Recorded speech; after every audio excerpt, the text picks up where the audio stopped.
Check, check. Mic check. We're live. Check, check, 1, 2. Check, check, 1, 2.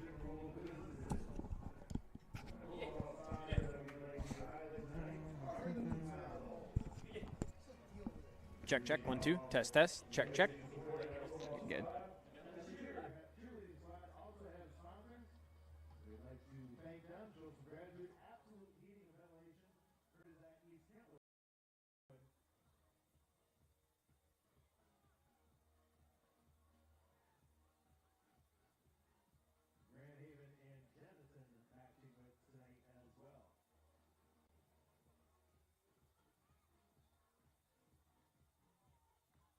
Are the MHSAA, a collection of 750 high schools and 750 middle schools, from Temperance to Copper Harbor, from New Buffalo to Alpena. Each year, more than 250,000 students play one of our 28 sports. More than 1.5 million fans attend our postseason games.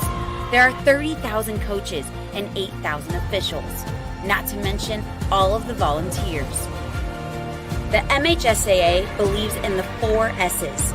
School sports should be safe and kept in the appropriate scope. We believe nothing beats great sportsmanship, and that scholarship in the classroom is more important than excellence on the field or court. Most of all, we believe school sports should be fun. So come out and join us at a game. Support your school, support your community, and come see what the excitement is all about. Weights have been lifted. Sprints have been run. Preparation for today's game is history. It's time to get it done. You're listening on MichiganSportsRadio.com.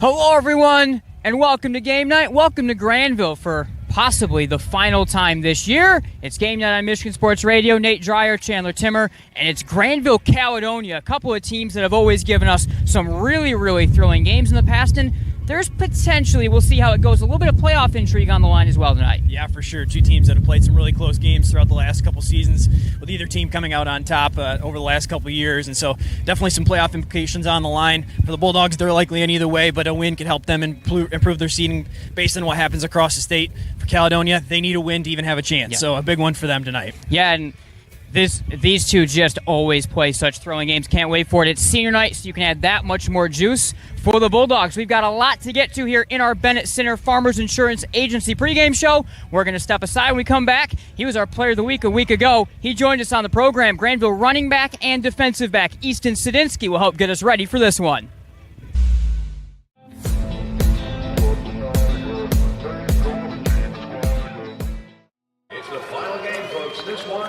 Series. Struck out with the cheap seats. Important things aren't worth compromising. At Farmers, we offer both quality insurance and great savings. Here, take mine. We are Farmers. Bum, bum, bum, bum, bum. Game Night is presented in part by Farmers Insurance, Bennett Center Agency, for all auto, home, specialty, life, and commercial insurance. See what a center can do for you. Was founded based on the belief that the interests of our clients must always come first. We listen and understand your objectives before making a recommendation. We customize the portfolio of investments to fit your goals. It is our commitment to provide a strong line of communication. Our services include family wealth management, saving for retirement, and estate planning and trust services. Getting started is as easy as picking up the phone. After all, when everything is said and done, isn't it about time?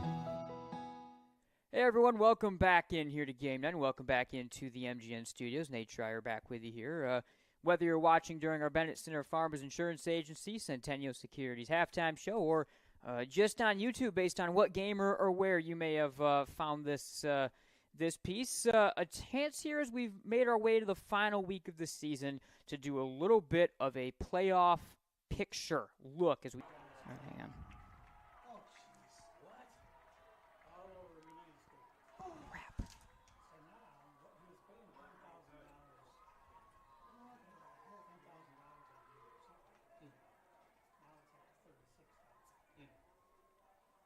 are the MHSAA, a collection of 750 high schools and 750 middle schools, from Temperance to Copper Harbor, from New Buffalo to Alpena. Each year, more than 250,000 students play one of our 28 sports. More than 1.5 million fans attend our postseason games. Welcome back, everyone, to game night as we get ready to close out this regular season here on our Grandville Bulldogs broadcast on MGN, and excited to close the year by welcoming on a guy who had a really, really good Week 8 and certainly be looking to continue that on through. Easton Sadinsky, Grandville senior running back and defensive back now joining us here on the show. And first off, how are you doing tonight, Easton? I'm doing great. How are you guys? Doing very well. Thanks again for coming on, and thanks for coming on after a huge Week 8 and a really solid win, not just for the team, but you individually as well. We'll talk about that performance here in just a second. But let's start by the team performance. 38-3, both sides of the ball, nearly pitch a shutout. The offense with kind of a good grinding, kind of consistent win. Tell us kind of about the vibes and just how important it was for the team to put together a win like you guys had last week, where just both sides of the ball really did their job really, really well. It was very big, as for throughout the season we never really had like a full team effort win. It was always like either offense went off or our defense had a really good game. So it was really nice to put both together and just kind of shut them out right away. No, it absolutely was. And on the offensive side of the ball, where you did score a touchdown, had a pick on defense, we'll talk about that in a second. But on offense, the one thing Chandler and I were kind of noting in the game is, you look at, for example, the Hudsonville game, you guys scored twice, both of which on longer range scores. This was a game where you guys really didn't break a play more than 10, 15 yards for the most part. I think there was one pass deeper to Jaden. But for the most part, it was kind of that old school, grinding game where you just were consistently staying ahead of the chain, staying on it. I think, is that something that this offense, I think, additionally really revels in, that you guys were able to, we know that you can have the big strike ability, but the fact that this offense kind of got back to basics in that win and were able to grind it out, that has to be that much more encouraging for the offense. It's great to see that again, as I think our first drive, we went for 90 after the defense got a stop. So it kind of just got the wheels going, and it definitely put us in the driver's seat for that game. Yeah, and on the defensive side of the ball, just the one field goal allowed. And a couple of times you guys were dealt with short fields. You had an interception as well. The defense has certainly had their ups and downs within the season on the whole, and even, within games. But for the defense, especially talk about being able to get stops on the short side of the field. How important was that to where the team is at? And also, getting those stops, yes, but also getting it against a West Ottawa team that showed you guys quite a few different looks throughout that game. So tell us, a bit about the importance of getting those stops, but also kind of what went into being able to deal with a West Ottawa team that changed up their look quite a bit. It's really crucial, especially getting a couple picks, interceptions. I know me and Mickey had one, and then just rallying together to get the ball. It definitely is a great way to start defensive efforts. But then also just like stopping it. They came out in that like swinging gate, offensive look, really random. We kind of figured it out like 3 or 4 plays in and had a little timeout. Zenner got us right. And it was like, guys, we just got to man up. Like, we're just got to be athletes and go after them. And that's exactly what we did. We shut it down, and trick plays went out, and they went back to the offense. And easy win from there. Yeah, so that swinging gate formation was kind of funny because Chandler and I felt like we needed to like call down you guys or something, because they ran that thing in warm-ups after you guys had gone in. They ran that thing literally 10 or 15 straight plays. Like, their entire warm-up was just running that like formation. I've never seen a team practice like a trick play formation as much. So we knew it was coming at some point, and they mixed in the kind of the pistol option and a lot of different things as well. You personally, you won our Player of the Game award. It was close between you and Jaden with the performance. We wound up giving it to you because you did it on both sides of the ball. You've moved back to playing both sides of the ball full-time this year, coming in for Jaden Brown after he suffered an injury. Tell us, how much do you enjoy that opportunity to be out there, every single play and impacting the game in all facets? Because we've seen you do it for 3 years and been so effective doing it, but now back to doing it again in your senior year. It's awesome. I love being able to contribute to both sides of the ball. It's obviously we put a ton of work into practice, and then from being a sophomore and like kind of growing up. It's definitely put me in like a leader's like position for it. So knowing I can affect both sides of the ball and then just show my athletic ability to play anywhere, it's such a fun time to just go out there and have fun Friday night. Yeah, absolutely. And the play, one of the absolute plays of the game was your sideline interception that you made down in the red zone. I mean, a reaching grab. Take us through a little bit of that play, what you saw on the play, how you were able to jump the route, and then how you made that incredible athletic snag as well, and able to keep yourself in bounds while doing it. They started off, I was talking to 15 a little bit, and out of nowhere, I seen you split up like little inside. So I'm like, I know it's probably going to go outside. He's getting more green on the outside towards the sideline. This might be a fade or double pat, like double move or something along those lines. And we do snap bail, so I'm deep, cover 3. I kind of checked to see what the quarterback's reading, see if he handed it off. And all of a sudden, I seen his arm kind of wind up, and number 15 starts running off behind me. And all I can think about is practice fundamentals. I start squeezing them out, and out of the corner of my eye, I see the ball coming right at me, and it's in front of me. And just off like natural instincts, I just put my hand out and keep my feet in for it. Yeah, no, it was a great play, and we've seen that type of play out of you on the other side of the ball as well, as a guy that really for the last few years has been such a great receiving back, and really. It started your sophomore year. You stepped into really the exact same role that Tyson Mann played as a guy that was, both a pass catcher out of the running back spot as well as, playing on the other end, defensively. I guess tell us a little bit about that role in the offense and being able to be a pass catcher, to be a runner, and then also to have those 2 or 3 other, a mix of great running backs alongside of you. I think it really is one of the most dynamic mixes that we've seen in the backfield that Grandville's had in quite a few years between you, Jaden, DJ Hardiman. We saw Braylon Haney some as well. It's a really dynamic group that you guys have.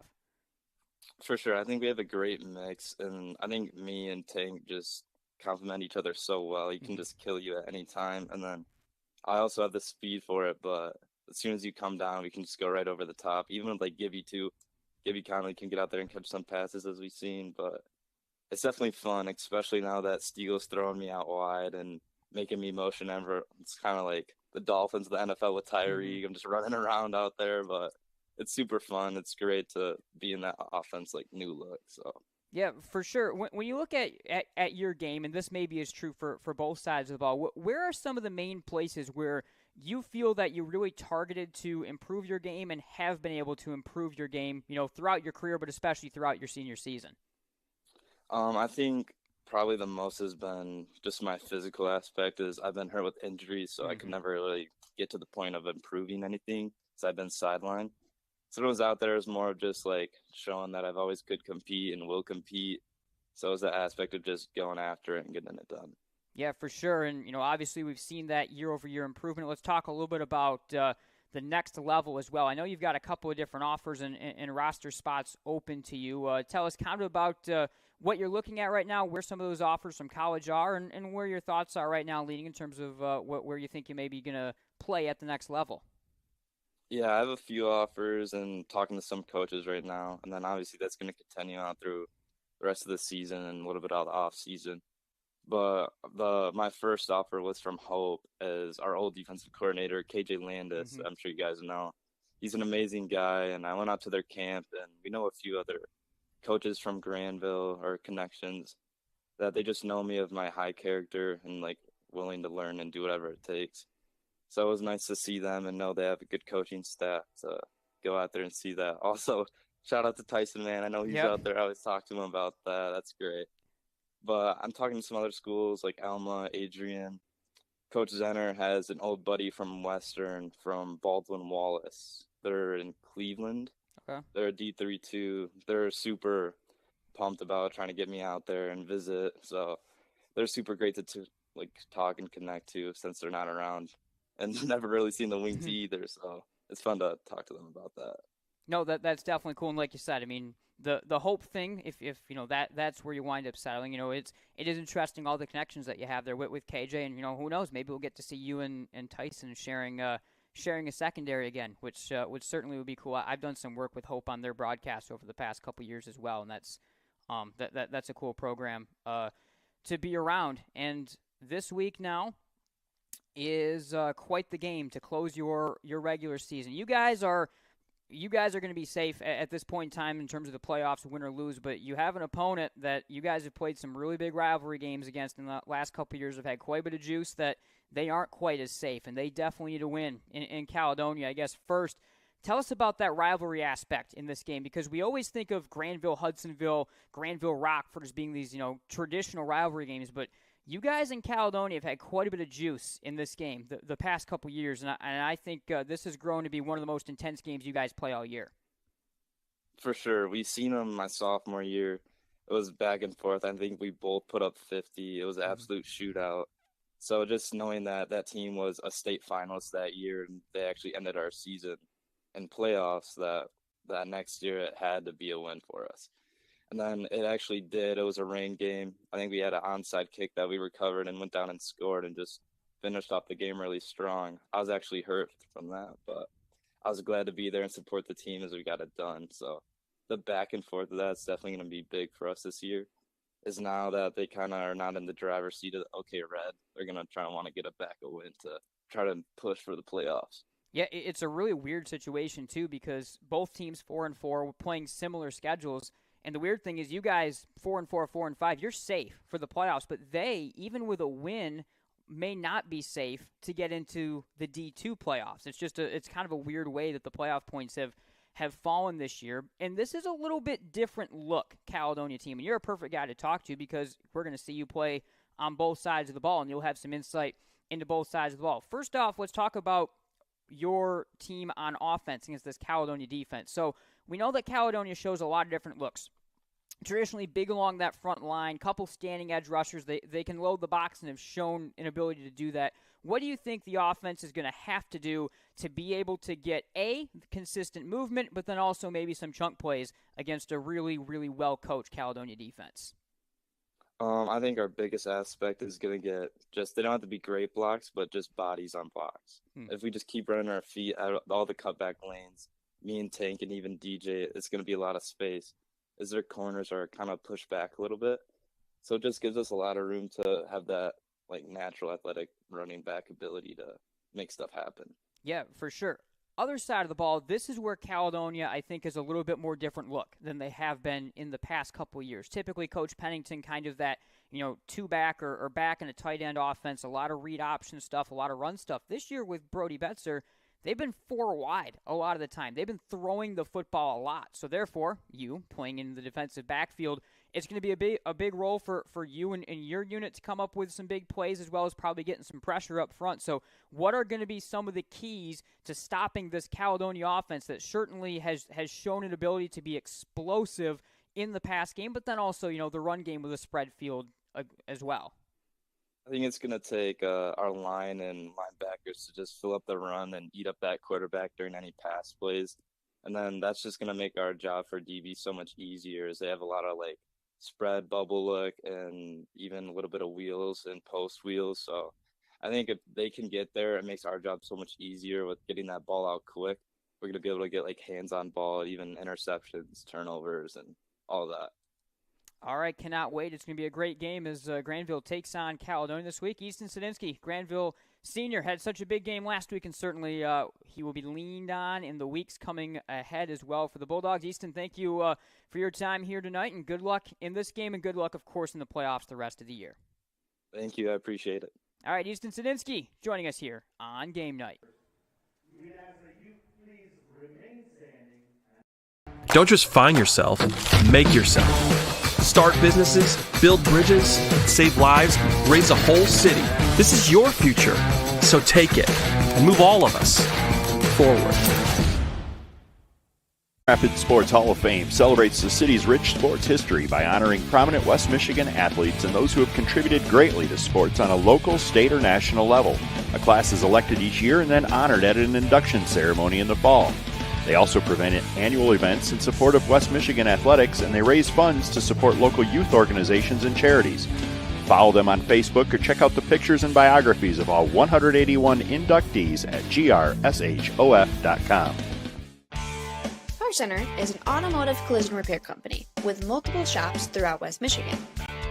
Our goal is simple, to bring hospitality to the collision repair industry. You can find us online at carcentermi.com to find the location nearest to you. Because at Car Center, fixing cars is our job. But helping people, that's our business. The pulse of our community flows through all of us. Your blood donation keeps it strong. Schedule your donation at versity.org or call 866-MI-BLOOD. Together, we are a beacon of hope. Uccello's Restaurante is where great food and sports come together. There's something for everyone, from a variety of handcrafted pizzas along with classic Italian dishes. With over 50-plus TVs in each location, you won't miss any action of the big game. Plus, they deliver. To check out their menu or order online, go to uccellos.com. Check us out to see why we're the #1 sports lounge in the area. Do you have a distressed home you'd like to sell?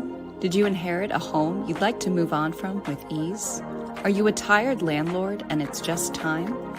For Real buys and sells as-is homes with a mission to create real estate upside for everyone. We're fast, fair, for real. Call or visit For Real today for your free 15-minute consultation. 616-816-2028. Jets has been making the best Detroit-style pizza on the planet for over 40 years. Because we've always been committed to quality, like hand-pressed dough, fresh mozzarella, and sauce made from Mama Jet's secret family recipe. All baked to perfection for the thickest golden crunch. So go ahead, build your own Detroit-style pizza or order one of our specialties, like the all-meaty or Jet 10. Jets, better because it has to be. Looking to secure your property with a high-quality fence from a top-rated fencing company? With limitless options and quality fencing materials, Superior Fence and Rail is West Michigan's premier fence installation company. Veteran and locally owned, we're honored to support the West Michigan community and their sports programs. To learn more, visit SuperiorFenceandRail.com or give us a call. Superior Fence and Rail, protecting what matters. Stock up this Labor Day with amazing savings at your neighborhood family fair. With Card, enjoy cool sips of select varieties of Pepsi or 7-Up products. Buy 2, get 3 free. Beat the heat with 6 to 12-count Outshine bars, 2 for $8. And save on items down every aisle during our Buy 5, Save 5 sale on items like select varieties of Nabisco Ritz or Snack Crackers, select varieties of Farmland Sliced Bacon, or Kool-Aid Tang, Arizona, Mio, Country Time, or Crystal Light Drink Mixes. Family Fair in your neighborhood.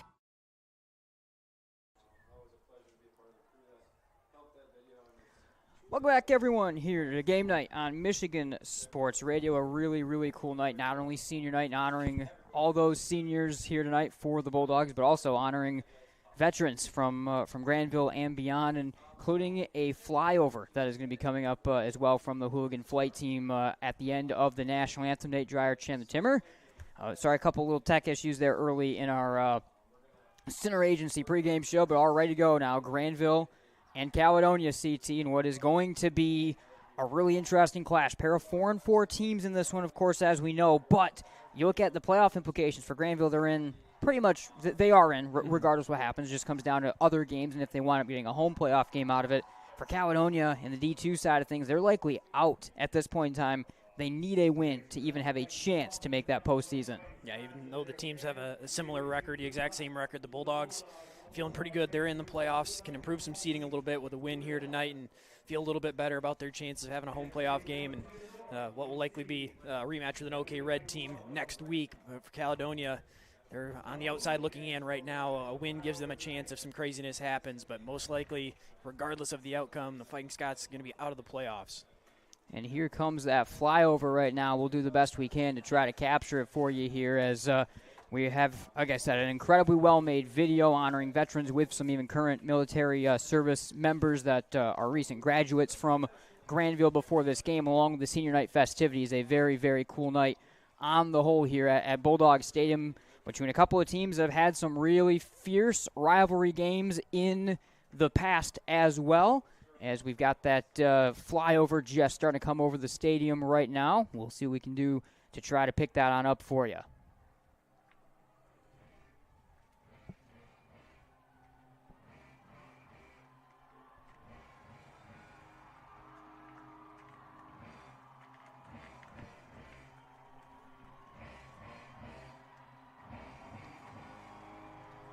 Well, the fans liked it at least, and we're ready to go here on Game Night on Michigan Sports Radio.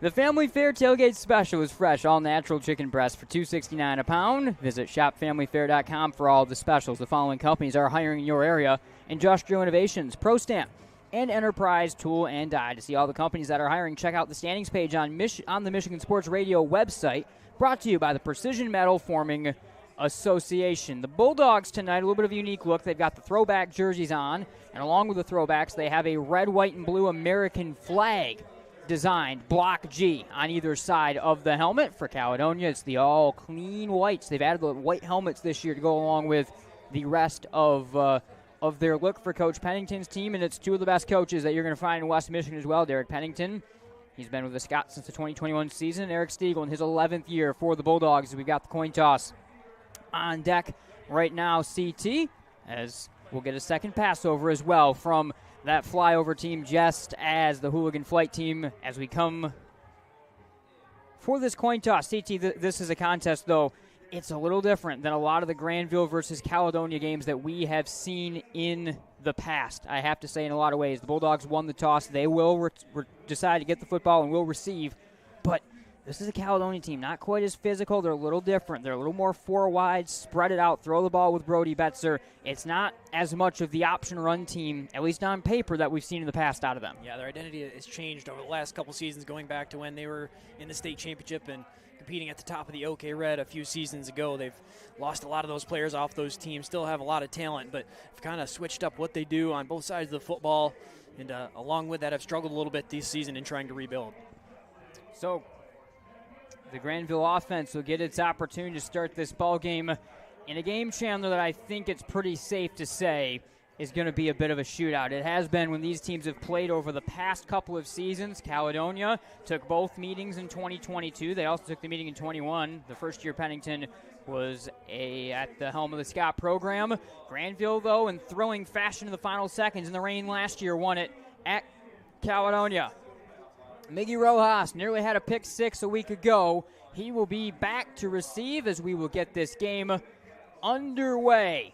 Caledonia will send out Brody Seiler, the senior kicker, to push this one on away and get us started from Bulldog Stadium. Senior night, Veterans Appreciation Night, and on the whole, a really, really terrific night for football. It's a chilly, cold night as well. It feels like late October football as we close the regular season between a couple teams that have turned into really good rivals in the OK Red over the past couple of seasons. And this one will be taken by Easton Sadinsky, just shy of the 25-yard line. And here comes the Grandville offense, led by senior quarterback Ethan Newville. And, of course, Jaden Terry, Tank, picking up his 20th, 21st, and 22nd touchdown on the season a week ago. But really the whole unit, Chandler, really good. And it wasn't necessarily the big striking offense. It was an offense that ground its way down the field effectively a week ago. Yeah, it was a very methodical offense, willing to work long drives down the field, and I think that's something they like to see as they work towards the playoffs starting next week. Ethan Newville will give it to Jaden Terry for the first time, and he'll sidestep his way for a yard or two on first down, as we'll take one more look here at that Bulldog starting unit, and most notably, big number 78, Jay Weiss, will start at right tackle here for the Bulldogs, and that is so big for this playoff run to get this entire offensive line that's been dealing with a couple hiccups along with Jay's long-term injury to get everyone back healthy. Yeah, it really is. A guy that can help anchor that offensive line. Saw the field a little bit, didn't get the start last week, but got him back into game action. Now gets the start here tonight, try to get a full game under his belt. Newville again will give this time to Sadinsky, and he's got it just shy of the 30, so a couple of good stops for Caledonia, 2 yards on the first two carries. Just over 2 that time, right to the 30 it'll be marked, and this will be a third and 5, 29-yard line is where we will get the marker. So the Bulldogs will have a third and medium right away that they're going to have to look to convert right here. Yes, Caledonia defense, still a physical unit, one that can stop the run a little bit, and you see that in the first and second downs.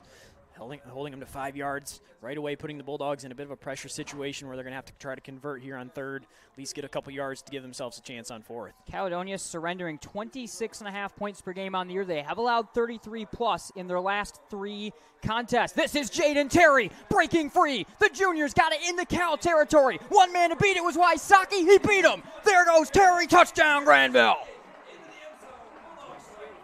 first third down of the game, and Jaden Terry just breaks one down the sideline, able to bounce it a couple different times. Safety had a shot at him along the sideline, and he just hit the jets a little bit, burst, able to outrun the arm tackle. A long strike from Jaden Terry to start this one off. My goodness, we haven't seen a ton of those in the games we've done with the Dogs this year. It's been Jaden Terry kind of snaking his way to the end zone on the shorter runs, and, of course, just that constant production. But the speed's there. We, of course, know that. The Bulldogs will go for 2 as they have taken the first advantage in this one, 6-0, with a little over, or not even a minute and a half gone in the ball game. Sedinsky will split all the way and come back into the slot. And it looks like the Bulldogs were able to force a timeout as Coach Pennington didn't like the way things were getting set up there against the Bulldog unit on that one.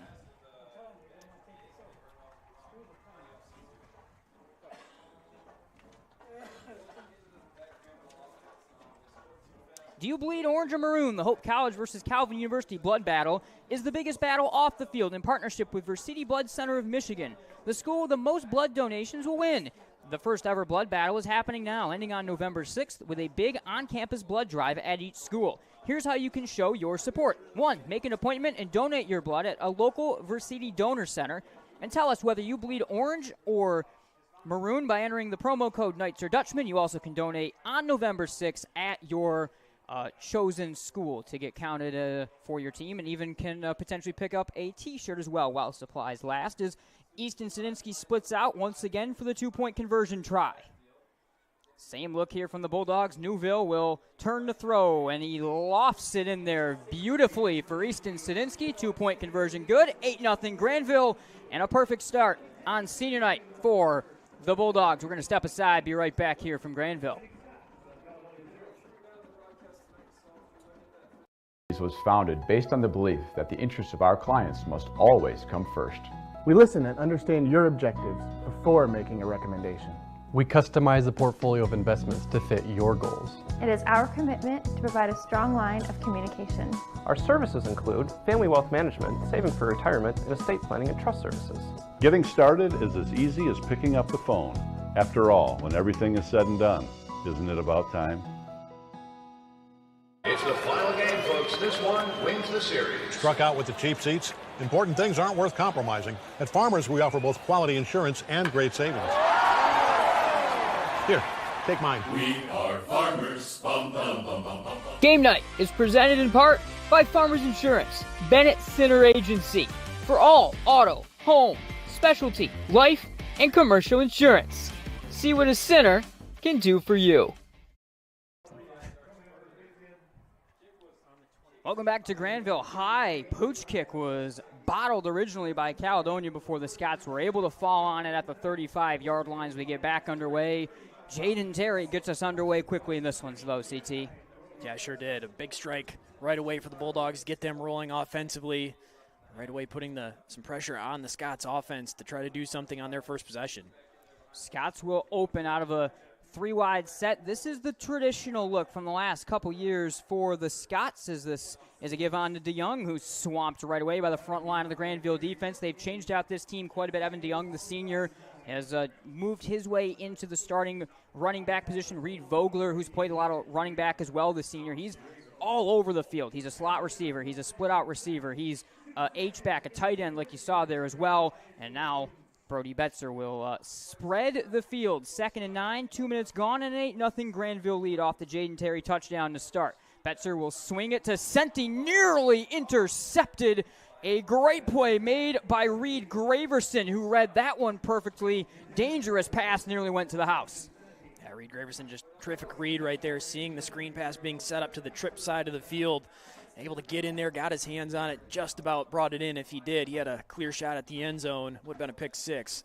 3rd and 9, Grandville defense with a chance to force a 3-and-out to start this ball game after they so quickly scored on the other side. Betzer, the senior, has been dealing with a couple injuries throughout this season, a little banged up, but he is such an effective quarterback. He's under pressure. Betzer tucking, evading Moody, jumps out of that one, and the Bulldogs are going to force a punt right away. What a start for defensive coordinator Casey Zenner's defense. There is a flag down. Let's see which way this one's going. Yeah, it looked like an ineligible man downfield as the line was kind of scrambling trying to keep the pressure away from Betzer, who was running all over the place. Really good work by the defensive line all the way across by the Bulldogs, keeping him inside the pocket. Betzer wanted to escape all over, going both left and right. Coach Stiegel declines the penalty. Man, what a start for this defense. Only allowed 3 points a week ago, a Grandville defensive unit that's allowing 30 points per game on the year, but you've seen the week-by-week improvement, and that's a really good start against the kind of spread offense that's given them a lot of issues in the early part of this season as well. Dogs will send Josh Crater back to bring this one on back. The Bulldog Jr. will break a tackle, angling to the 25, and gets tripped up as he tried to race to the corner by Colin Kowach, the senior safety. 9.5 minutes to go. Well, Grandville already with one quick strike play from Jaden Terry, as now the offense is right back out on the field, and they'll try to copy a little bit of that success. Yeah, it's been a strong couple minutes, 2+ minutes for the Bulldogs to start offensively. 3 plays and scored. The defense a 3-and-out right off the field, and things going very well for the Bulldogs here early on. A 71-yard strike already for Jaden Terry, and the Bulldogs will break out the tee once again. Newville will get it on to the charging sophomore DJ Hardiman, who gets a good 5 on his first carry of the ball game. Carter Behrens, the junior, he's the high-ranging safety for this defense for Caledonia. And it will be a gain of 6 marked, and a good start there for DJ Hardiman, who, again, just remains a guy that I think can be such a weapon in a unique way for Grandville during this upcoming playoff run. 34-yard line. Newville and the Bulldogs, the throwback uniforms with the American flag G logo on the helmet. Easton Stadinsky turns this one up, but penalty markers down on the snap, and I think this one will be coming back against the Bulldogs. Yeah, it looked like the late flag, but I think pre-snap penalty here going against the Bulldogs, and it will be a false start as that shift along the defensive line enough to get just some movement from the Bulldogs offensive line. Now going to take back most of the yardage they got on first down. Yeah, the gain of 6 on first down now will effectively be a gain of 1, 2nd and 9 for the Bulldogs, who will look to get their offense going quickly once again.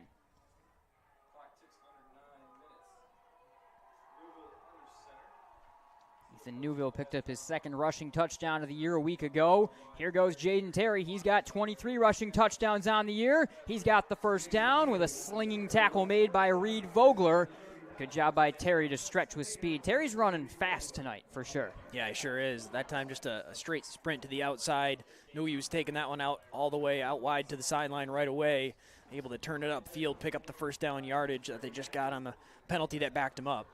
I was down on the field before the game talking to Jaden a little bit, and he certainly seemed like he's always a very cool and collected customer, but he certainly seemed like it more than ever before. And when he is that way before games, he seems to be one of those guys that just when he's confident in going into a game with that mindset, he's that much more dangerous. A run on to Hardiman will get a yard up to the 40-yard line before that entire front line led by Jackson Olin, the big senior defensive end, swings him down after a gain of 1.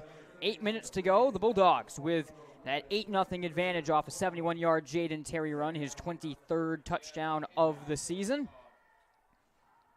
And also, keep in mind, he ran that one to the right, able to run it behind Jay Weiss for the first time in several weeks as well, as the Bulldogs are back healthy along that offensive line up front. Easton Sadinsky on 2nd 9 will split out here into a motion look now. Jaden Terry has got it again. Penalty marker down. Think this one's coming back as Jaden breaks tackles for the first down for the time being. But let's see if this one's coming back as Coach Stiegel is talking to Easton Sadinsky, who may have been the guilty party on a potential hold. Yeah, I think it was on the block from Sadinsky as he motioned in back towards the line of scrimmage and then delivered a block along that edge, the left edge of the offensive line. And I think right where Jaden Terry was able to make that cut and break free. So another penalty for the Bulldogs, threatening to continue to slow this drive down, as that hold will take the Bulldogs back 10 yards from the previous spot. So Now 19 yards to be able to convert here for the Bulldogs. They've been able to get pretty effortless movement. It's just been shooting themselves in the foot that's been the issue. Already the second penalty of this drive, the first one the false start. They were able to get the yardage back right away on a Terry run. This one backs them up a little bit further, now well behind the sticks. Second down and 19, under 7.5 to go.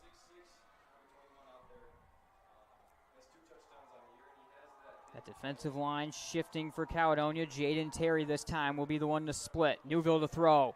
Pressure coming, finds Easton Sadinsky, and he's got room to roam. Able to break the tackle of Behrens, bounces off Jaden Terry. Sadinsky reverses field. There he goes. The senior, only green grass in front, touchdown Grandville. What a play. Easton Sadinsky to the house. Second drive of the game for the Bulldogs and a second long scoring touchdown right there. A slow developing little swing pass into the flat. Pretty simple route for Sadinsky. Newville able to just get the ball out to him. And then Sadinsky makes it happen from there, weaving his way all the way across the field. Got a nice block from Terry down the field. Reversed it all the way back across. And you could tell he was losing steam towards the end of that one, but he was in the open field at that point. He even took it 70 yards, another long touchdown for the Bulldogs. And there certainly is, there's the MGN bump for coming on and joining us in the pregame show. Easton Sadinsky, our Centennial Securities play of the game, is going to be a very difficult decision, I have to say already, with the first two ways the Bulldogs have scored. A couple times they've scored from 70 or more out, as Coach Stiegel this time has burned a timeout, setting up the ensuing two-point conversion play. New for 2024, Michigan Sports Radio has live coverage of Calvin University's inaugural football season. Catch the action tomorrow when the Knights travel to Trine. Tune into the game starting at 1 o'clock on MichiganSportsRadio.com. If you need a reliable and transparent contractor for your bathroom or kitchen remodel, check out Kobe Construction at KOBEConstructionGR.com. Locally owned with precise, high-quality work and great reviews. Get your free estimate today with Kobe Construction. That's KOBE. Bulldogs will get set to go for two in a game that I don't think could have started any better for a team here on their senior night, on the close of the regular season. They're looking for some momentum going to the playoffs. There's a lot of different scenarios. Quite honestly, it's again looking like it's probably going to be one of Rockford or Hudsonville in that first round of the playoffs for the Bulldogs. I think the Kalamazoo Central option is going to take quite a few other moving pieces. You never know, of course. Two-point conversion play on the way. Newville to throw again. This one is in and out of the hands of Gibby Connolly. Two-point conversion, no good. And the Dogs will hang on to a 14-0 lead right now. We'll step aside. Be right back here from Grandville.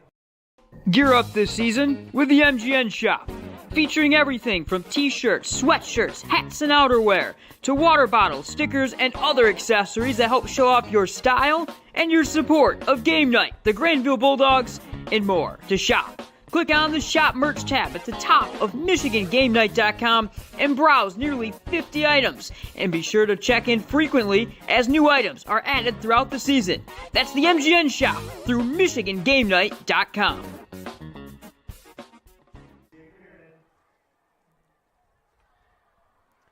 All right, Jake Herron set to send it away for the Bulldogs. 71 yards for Jaden Terry, 70-yard reception. A good weaving one at that, reversing field by Easton Sadinsky have put the Bulldogs up 14-0, not even halfway through the first quarter. The best start to the game of a game so far for the Dogs. Once again, this will be a pooch kick that will get fair caught just north of the 30-yard line. So the Bulldogs choosing right now to keep it away from a couple of dangerous returners back there, and instead had Chase Whistler have to handle that one once again. 6:49 to go. I mean, if the opponent had a bit of issues the first time trying to handle one, you might as well go right back to the same look again on a pooch kick like that. Yeah, no doubt. Going right back to him, try to steal possession here. Even some more momentum after the score on offense. Try to make a big play on special teams. All right, Caledonia offense, 6:50 to go. They'll put it three wide here for Brody Betzer. The wing off the right is Reed Vogler. And Betzer will roll to throw. He's got Lincoln Senti, the sophomore receiver, and he'll dive past the 40-yard line where it was Rojas making the stop. Gain about 7 on first down. Senti back in the lineup this week. A young receiving core, by the way, on the whole. Ty Shook, the sophomore. Ty Shook, he's a sophomore. Aaron Collins, sophomore. Lincoln Senti, who played last year as a freshman. He, of course, a sophomore as well. So a very young team. They've got some other young weapons coming up as well. This is kind of a retool year a little bit for the Scots coming off that great group they had the last couple of years. There'll be a gain of 8 officially, 2nd down and 2, up to their own 41-yard line for Betzer and the Scots offense. A high snap, he'll settle it. Betzer slings this one, and they'll pick up the first down conversion to the backing Lincoln Senti on that one. Big body receiver who's able to corral that one well. As, by the way, Jaden Brown back healthy for the Bulldogs this week. So good to see the Bulldogs corner Brown, the junior, back out there. He helped make that stop. It's a first down, though, for the Scots. Their first down of the game. Back-to-back plays targeting Senti in the pass game. Just quick throws, get the ball out. Let Betzer get the ball into open receiver there as the corner backing off right before the snap. Quarterback able to recognize it and get the ball out. Betzer again will work with DeYoung, the tailback, to his hip. Betzer winding down the field, broken up by Rojas as he was able to climb up there against a much bigger target. That's a bit of a mismatch. Caledonia might like the size of Senti, but the athleticism of Rojas able to knock that one away. Good anticipation from the Bulldog senior. Yeah, the strategy of this drive clearly just target Senti deep down the field, a deep post across the middle. Rojas able to get in front. This must be an offensive possession. Easton Sadinsky, Jaden Terry, Ethan Newville all out there for a 2nd down and 10 play here for the Bulldogs, who will back out into coverage. High safeties are Newville and Josh Crater as the defense changes for DC KC Zenner. Betzer, fake option. He'll keep it up the middle where he is corralled from all angles. Cadwell making the first contact for the Bulldogs. It will be 3rd down and 9. They do use a lot of option. Now, it's a little bit of a different option look than what we've seen in the last couple years. A lot of read option, especially when Mason McKenzie was here for Caledonia.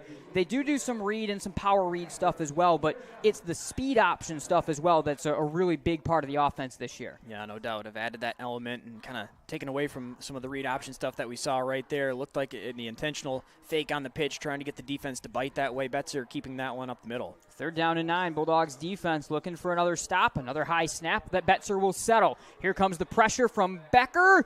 Incomplete. Penalty marker down, and I believe that's going to be defensive pass interference on Kroll as he was behind the target, and the Bulldogs will give up the position anyway despite the stop. Yeah, Kroll trying to cover some ground at the last second.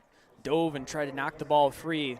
Interesting, the flag thrown a little bit more back towards the middle of the field. Would have been potentially a hold maybe on that route trying to break it out.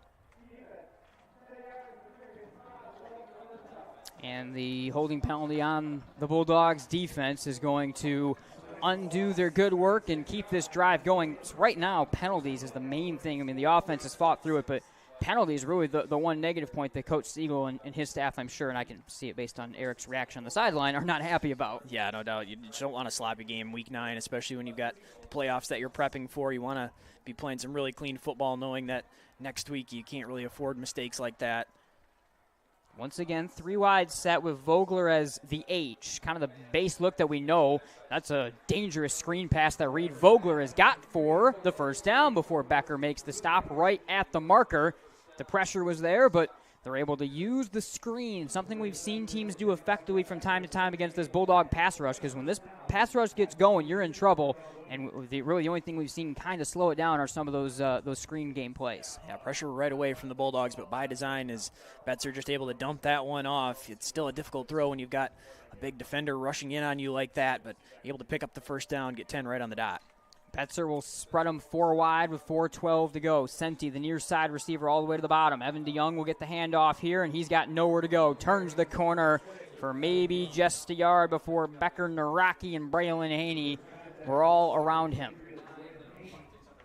And the Bulldogs doing a really nice job in the run game here early on. 3 carries for the Scots, just 3 yards, and I think that's kind of what the Bulldogs are hoping. If they can make the Scots one-dimensional, where they know they're going to be throwing the ball around, then you can kind of take your chances on the defensive side and trust your secondary to hold up if you can eliminate the run game right away. 2nd down and 9 for the senior quarterback, Brody Betzer, in this offense. He threw a couple of 70-plus yard touchdowns, and along with an interception last week against Hudsonville in that loss. Betzer to roll with the pressure immediately in his face again, and he's forced to throw that one away. The Bulldogs are just in that backfield. This is not quite the same effective level of offensive line play that the SCOTS team has been known for in the last couple years. It's definitely more porous and more gettable than what has been arguably the best offensive line unit in the area, maybe in the state, for some of these last couple years. Yeah, and for sure, the unit that was really talented going back to some of their really good years, a very physical unit, one that pushed pretty much everyone in the state around and really opened up some holes in the run game.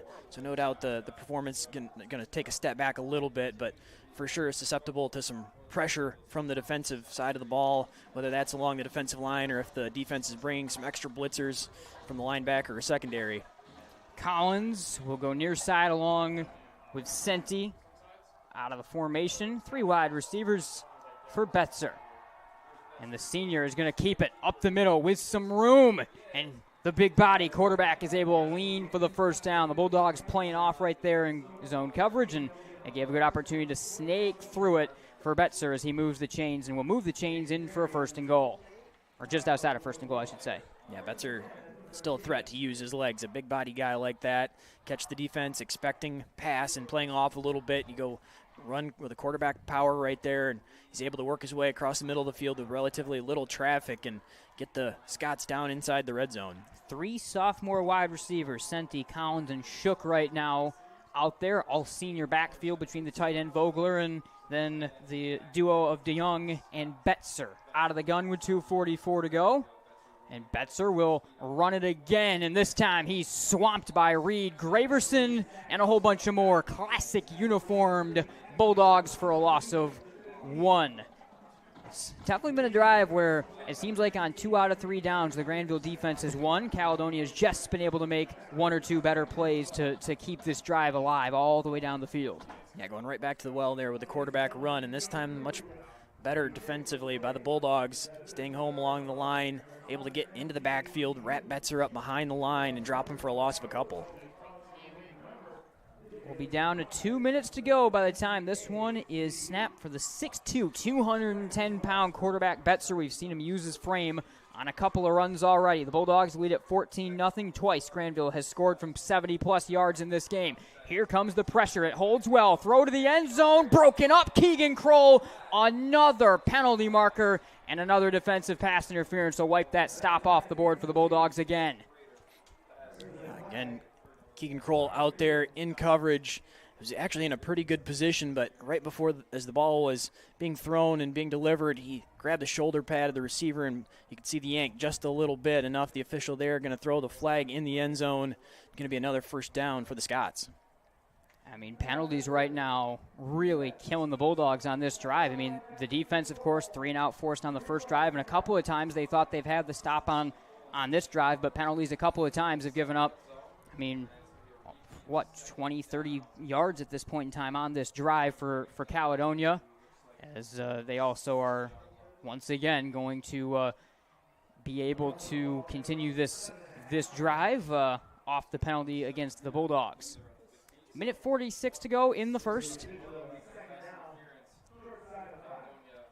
2nd down here for the SCOTS. It'll be 2nd and 5 from the 7-yard line. They can't get the 1st down without the touchdown still. Betzer will run it again. DeYoung will look to lead block for his quarterback, and Betzer's got it down inside the 2, and it looks like right on the marker at the 2. He will have enough to move the chains. Kroll makes the stop, but a 1st and goal here as Caledonia continues this grinding drive as Kubzak will come in as Grandville gets a little bit more muscle along that defensive line. Definitely starting to lean on Betzer and his legs a little bit more on this second possession offensively for the SCOTS, and just a couple inches short of the 1st down right here, so we'll be 3rd and extremely short, and might just go right back to the quarterback run game. Certainly would make sense. Again, it'll be a 3-wide breakout with a minute 10 and less to go for Coach Pennington's offense. They trail 14-0. A grinding drive. Caledonia just trying to stabilize this football game, and it will be Betzer to run again. Breaking ankles in the backfield into the end zone. Touchdown, Betzer. Caledonia gets on the score sheet as it's Brody Betzer doing a lot of the work with his legs all the way to the end zone, 14-6. Yeah, late penalty flag down there as well. We'll see if this one's going to stand. Potentially a hold in the middle of the offensive line. That's exactly what it is. So take that touchdown off the board as the penalty now will go the other way on what has been a really just sloppy start to this football game all around. So the touchdown comes off the board, and now Caledonia is going to have to turn this into a 3rd and 11. So now suddenly they're in much more difficult position trying to convert here. Yeah, sure are. They had it 3rd and a couple inches. Now going to be 3rd and long, back behind the chains. Really good push on that last play inside. The D tackles for the Bulldogs able to kind of blow that quarterback run game, force Betzer to try to stretch that one out. And that's where the hold occurred. Again, Betzer a big quarterback, but he's shown he's got a quick first step as well when he's able to make that move. He'll have to spread his team 4 wide on 3rd and 11 right here. Betzer, here comes the pressure, swings it to the end zone, caught, touchdown! What a grab by Aaron Collins, the sophomore, went up and got it. This one will count. Big strike right there in response, following the penalty that took a touchdown off the board.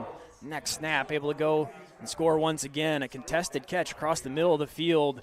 Collins had to go up and get that one amongst 3 defenders, knew he was likely going to take a hit, did so, somehow able to keep his hands on the football, maintain possession of it, and a big answer right there from the Scots. I do think this next era of Caledonia football is going to look a little bit different than the power one, as they'll go swinging gate right here, and looks like they will think about going for 2, but I think it could be a little bit different era because of the great wide receiver talent they have. Penalty marker is down, and it looks like there is a potential false start on its way out of this swinging gate.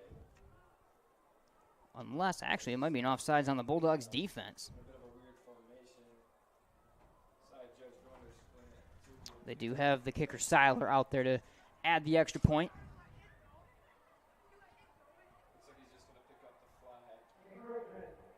And an encroachment call was whistled on the Bulldogs.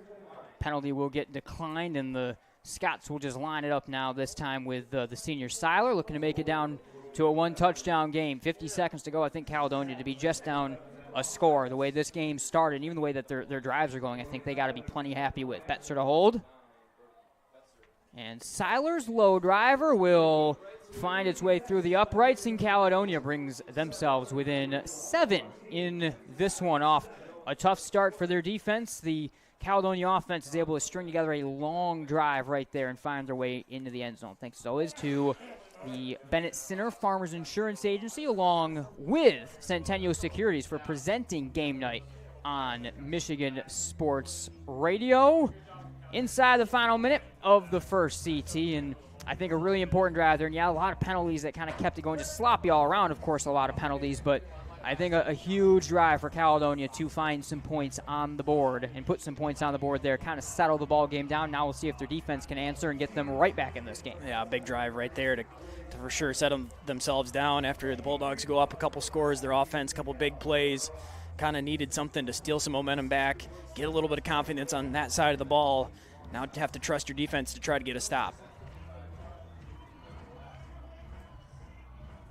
Once again, Brody Seiler, the senior, will be set to kick it away to Miguel Rojas. If you remember, Miguel Rojas had not 1 but 2 kickoff returns last year against Caledonia. And they will keep this one away from Rojas. Got caught in the turf before the penalty marker comes out, finds its way out of bounds. Good field position will come up out of it for the Bulldogs, but Caledonia choosing, I think they learned their lesson about kicking to Rojas last year, and they'll choose to keep it away from the Bulldogs' dangerous senior. We'll see what the Bulldogs offense now has in store for us on this drive. 2 possessions, 2 70-plus yard touchdown scoring plays. This time not going to have the option, at least where they're at currently. It's going to have to be less than 70 yards, but we have seen some penalties as well, so you never know. But I wouldn't say that. Yeah, I mean, last time they got a penalty that took them back from around midfield before Sadinsky got the score. Back out of the tee. And again, that defensive front changing up for Caledonia, trying to create some havoc as Easton Sadinsky will bounce it for the Bulldogs. He'll turn the corner for the first down as he's escorted out by Aaron Collins on that one. 43 seconds on the clock.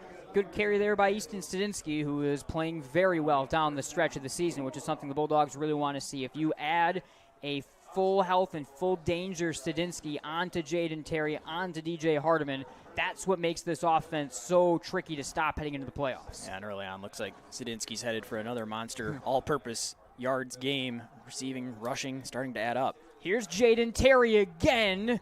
He had a chance to nearly break out of that quick hitting hole. Instead, we'll get about 4 on the first down carry there for Jaden. We'll take inside 30 seconds to go in this first half. A defense that also is a pretty new look from a year ago. A guy like Jackson Olin or Nick Sarver back from last year's team. Peter Parlberg, an outside linebacker, River Swanlin. But a lot of other new names that have kind of changed throughout the year as well for Caledonia, getting things set from that incredible core that 2 years ago took them to Ford Field. 2nd and 6, inside 10 seconds to go. Let's see if the Bulldogs run the one last play. They will, and it'll be a stretch to Sadinsky. Ran in to the back of LaCroix, and he'll wind up 2 yards short of the marker. That'll do it for the first half.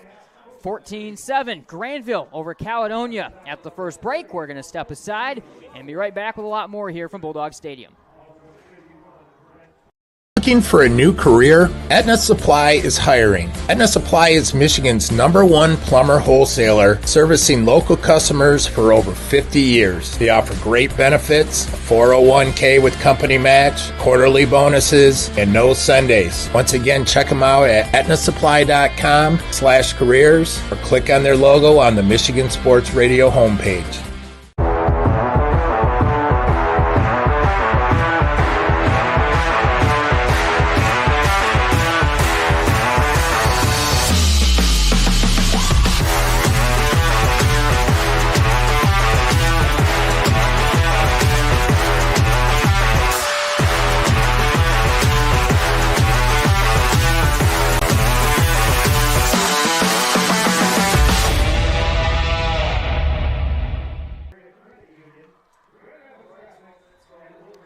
Second quarter, and the Bulldogs will be faced with a 3rd and 3 as they start the second 12 minutes. Penalty marker in from the sideline, and it looks like an offside on Caledonia will give out a free first down. We saw a couple of those last night in the Zeeland West versus West Catholic game we did. By the way, if we're having any sort of, ourselves off, the broadcast tech stuff off, just remember we had to do this all last night too. So that's going to be our excuse. The Bulldogs will get a free first down though on this one, and the remaining 12 minutes on the clock here, beginning the second quarter of play. 14-7.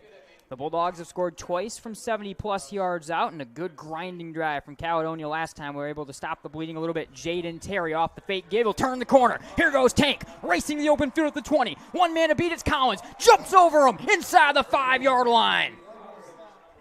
Terry was looking for the end zone, 1st and goal. Careful, Tank, please. Last game of the year. Last thing the Bulldogs need is injuring yourself on a hurdle attempt, but boy, he nearly made the play of the year right there. Yeah, he took a shot at it and went for it, had one guy to beat along that sideline. Could have just stepped out of bounds and elected he wanted the end zone again, and luckily he doesn't know how to do that. Yeah, no, that's kind of just seems to be a natural for him. He's going to go for it anytime he can, and looks like he's going to be fine after that one. All right, 30 seconds off the clock. 1st and goal for the Bulldogs, already looking for their 3rd score of this one. Newville to Jaden Terry again. Easy touchdown. Bulldogs back up 2 scores. Jaden with his 2nd of the night. Already well over 100 yards now for Terry on the night. His 2nd touchdown. A little bit longer drive for the Bulldogs. Didn't get the long scoring play, but able to work their way down the field. Stay out of some tough situations, out of 3rd or 4th downs.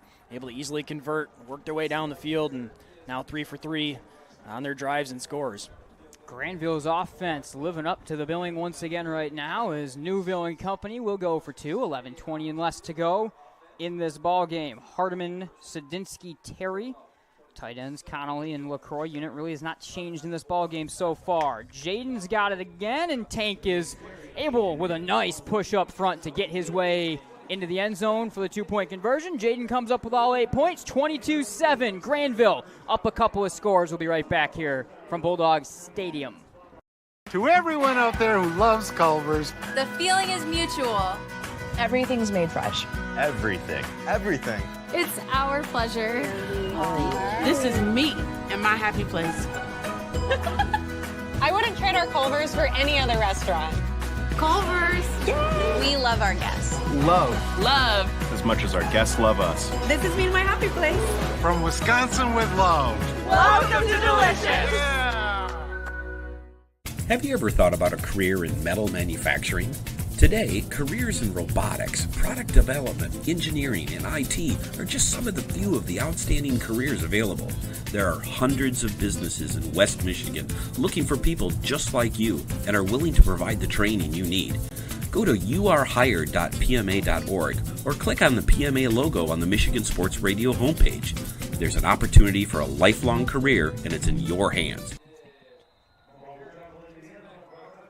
All right, touchback from Jake Karanen on the kickoff after Jaden Terry found his way into the end zone for the second time tonight. That is now 24 touchdowns on the year. For Tank, the following companies are hiring in your area: Industrial Innovations, ProStamp, and Enterprise Tool and Die. To see all the companies that are hiring, check out the standings page on MichiganSportsRadios.com website, brought to you by the Precision Metal Forming Association. We were talking off air, though, this Grandville offense. I think you watch them run to the right. I think Jay Weiss being back in this lineup means quite something, doesn't it? I mean, what a loss that has been. And you haven't known how big of a loss it is until you see the impact of him out there. Right. You can just tell the confidence that Jaden and the coaching staff both have when Jay Weiss is out there running that side on that 30-yard run. He had able to seal that edge. DeYoung able to pick up 2. Becker on the stop along with Cadwell. Been really impressed with Cadwell, Wyman as well, up the middle for the Bulldogs this year. Their development and growth into a unit that changes the unit continuously. If there's one thing about KC Zenner, there's not a defense that I think runs guys on and off the field as much as what he does, and really able to get guys kind of into specialized, roles on this defense, and those guys certainly have stepped in to a big role. 10:45 and less to go in the first half of play. Caledonia back at it. Betzer on the roll, and that one is in and out of the hands and high of Lincoln Senti as the footsteps are coming as well from Rojas. A little off the mark right there. And again, Betzer is just under constant duress right now as Newville and Terry are back out there once again. I mean, Grandville, when there's a chance to get to the quarterback, when you start seeing number 28 out there, that's when you know that the speed rush game gets that much more dangerous. Yeah, definitely going to turn up the aggressiveness and bring the heat after Betzer in situations, especially like this. Now 3rd and long, the Scots have some of those rollouts baked into their offense because they know they need to get Betzer on the move. If they're going to keep him in the pocket, he's going to be taking a lot of hits. So they have some of those rollouts like you saw right there on 2nd down, just trying to buy him some extra time. Caledonia offense that still is averaging over 30 points per game on the season. So if the Bulldogs continue to play well, this is a really strong unit. They'll get the screen off to Reed Vogler against the pressure. Vogler spins his way to the 30, but there is a penalty marker down. So for the time being, it looks like a chain mover, but it also looks like this one is coming back as we'll just add more penalty markers on to the evening. Yeah, on 3rd and long, they go back to the pass game and again to the screen game. Initially had the conversion on 3rd down, but the penalty flag thrown again in the middle of the field. We'll see exactly what the call is going to be, but the offense already backing up. And it is a hold on the offense.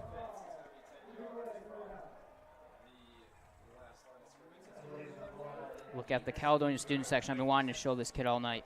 This kid across the way, it must be Halloween costume night for the student section. He's in this light-up suit that you can see. That's just my ADD talking right there. I've seen him out there all night long, and I needed to show the entire audience. So Nate, the producer, taking over. That kid has impressed me, if nothing else. He's had the suit flashing. I think he's doing what he can to, steal signs or something out there in the suit. 3rd down and 11 for Caledonia. Spread field for Betzer. Here comes the pressure. Nowhere to go. Cadwell, Terry, and Moore send him down. 4th down. Bulldog defense from all angles gets home. And a really nice job. Hard to pick out one specific guy along that defensive line. It was really an entire unit there, able to really encapsulate Betzer in the pocket there and not allow him to escape. He was trying to step up and through the pocket, and just pressure from all around, had nowhere to go. And really a unit sack right there. I don't think the white suit kid liked that one. He had his hands on his hips. Yeah, you can tell pretty much exactly what he's doing when he's animated. We're going to put you around. in one of those. Yeah. Actually, I think I move around more than you when I'm calling. You're sitting. You're very chill. All right, back. This one sent away by Aaron Collins, and Crater will catch it with some difficulty, fading back to the 45-yard line. 9.5 minutes to go. Once again, we've called already 5 hours of football in the last 2 days. If you got a kid with a flashing green suit across from us in the student section, at this point in time, our attention span is going to go there for sure. You're going to get your 15 seconds fame one way or another. There's a lot of flashing lights actually over there in the student section where we'll see how distracted we get.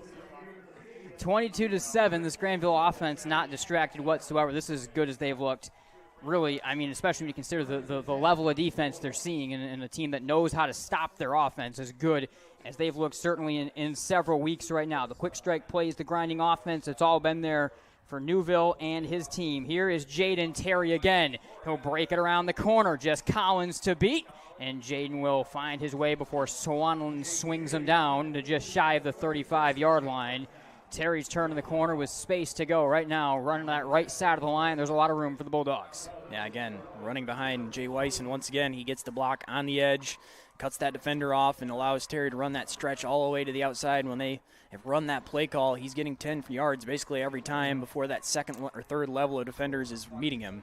And sometimes football, all the schematics and all the things you want, especially Power T football, just kind of comes down to dudes that fit the system. And right now, I think Jay Weiss and the way that they're able to rotate the line and build things around their anchor at right tackle and the confidence that this whole unit has is certainly a big element, as Easton Sadinsky's got 4 on first down right there before a couple, including checking down from the secondary, Colin Kowach, able to make the stop. 8.5 minutes to go. Gain of 5 on first down for Sadinsky and the Bulldogs here, who continue to churn early. 22-7. Grandville on their senior night on Military Appreciation Night. It's been a fun night so far. We had the military flyover. We had all the pomp and circumstance before the ball game, and the Bulldogs offense in these throwbacks to the 1996 championship team, looking a little bit offensively like the 1996 championship team right now, at least in terms of that performance. In motion, Sadinsky. Newville will decide to keep it. No one downfield, but he had plenty of room to run, and Newville will get the first down. Nice, smart decision there from the Bulldogs senior. Yeah, I wanted to look down the field and to let those routes develop, but saw the open field in front of him, and you could tell the hesitation a little bit as he approached the line of scrimmage as to whether he was going to sit back and try to deliver that one, but just too many free yards out in front, and a good decision to tuck that one there and get the first down. Again, Sadinsky will split out wide. Coach Stiegel has been experimenting with this quite a bit in this game, as they'll use the Bulldog dangerous receiving back in that sort of capacity to stretch that way to Terry. He's got the 15 before Collins will ride him all the way out of bounds. Gain of 6 or 7 on first down there for Jaden. Right now, the stretch runs to either side for the Bulldogs. Very effective, especially when 28's got the ball on him. Yeah, Jaden Terry, of course, has been leading the way, mostly going to the right side. This time they get him going to the left, but they've also had some success. Sadinsky has a couple nice runs, and when you've got those guys, whichever one it is, able to stretch the field going either way, really makes the defense have a lot of stress as far as they can go wide side of the field, they can go short side of the field, they can be Terry, it can be Sadinsky. It's a lot of the field to try to have to cover. Bulldogs offense already with a 22-7 lead. Look to stretch it right here. Hardiman, the sophomore, charges inside the 10 and fights for a couple more yards as well, down to the 5-yard line.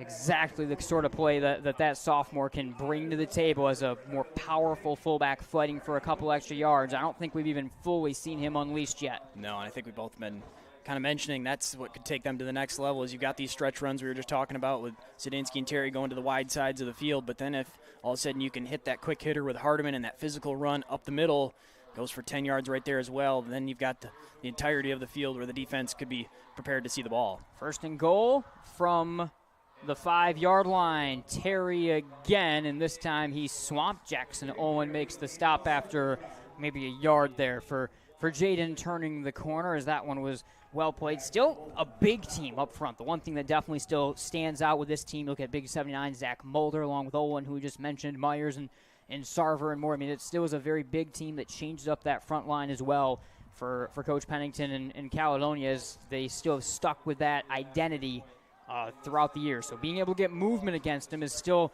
not an easy task on a lot of weeks, but that's what the Bulldogs are doing. Second down and goal, 4-yard line. It's Jaden Terry following blockers, and he'll get stood up a yard or two short of the marker again. Owen, one of the first in on the contact along the outside backer, the senior Peter Parlberg. It'll be third and goal, 2-yard line. Braylon Haney will come in for Easton Sadinsky, so the Dogs will add one more hammer to the backfield right here. Yeah, we'll see if they go right to Haney along the goal line here, allow him to try to power into the end zone. Regardless, they're going to have two cracks at it here, you'd have to imagine, to try to push into the end zone. Haney was the star of the game last year against Caledonia when the Bulldogs had all those injuries, including Sadinsky, that they were dealing with. He's been mostly just a defensive side player this year. Has not scored yet after he had 4 touchdowns a year ago. And Haney will get it right away, and he'll get into the end zone right away. Touchdown, Grandville. The Bulldogs stretch it one more time, 28-7. Well, Haney checks into the game right away, gets his first carry, gets into the end zone, 2 yards, plunges in. Looked like for a second he was going to get stood up right at the goal line, but just that extra push, fights his way in, gets across the goal line, and again, the Bulldogs find themselves in the end zone. Impressive statement early, continuing for Coach Stiegel's team. Dogs will go for 2 again right here.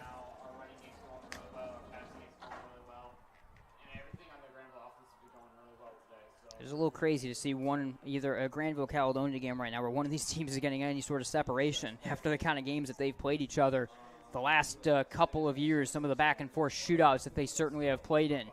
5 minutes to go, and the Bulldogs will go for 2 again. Newville to throw it, the pressure in his face, lobbing to the end zone, and that one is out of the reach of Gibby Connolly. Remains 28-7, 5 minutes to go, and we will be right back. Looking for a great place to buy a used truck or car? Check out Extreme Truck and Auto Center, located at 1098 O'Malley Drive in Coopersville. They have a huge selection of trucks, cars, vans, and SUVs. Stop by their lot or give them a call at 616-384-3777. You can check out their inventory at xtacenter.com. You order groceries, schedule appointments, and rides online.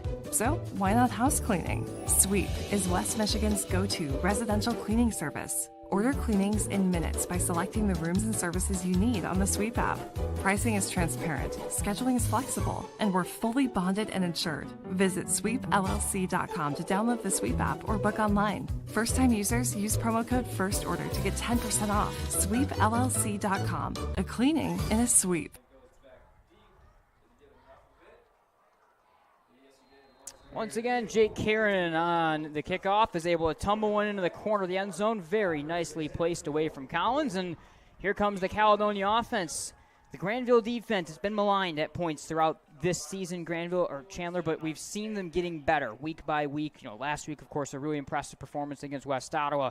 And so far in this game, a lot of penalties leading to the one score early, but this is definitely the best this defensive unit has looked really in a lot of ways all season long. Yeah, this is the longest amount of time that they've stacked some really good play on top of each other, going on 5, almost 6 quarters of really good defensive football. 3 points a week ago, just 7 here in the first half, and you have to like the way the defense is playing right now. Trailing 28-7, Coach Pennington is going to spread the field 4 wide as they need some points. Betzer swings it through the hands of Collins as the sophomore unable to make the grab.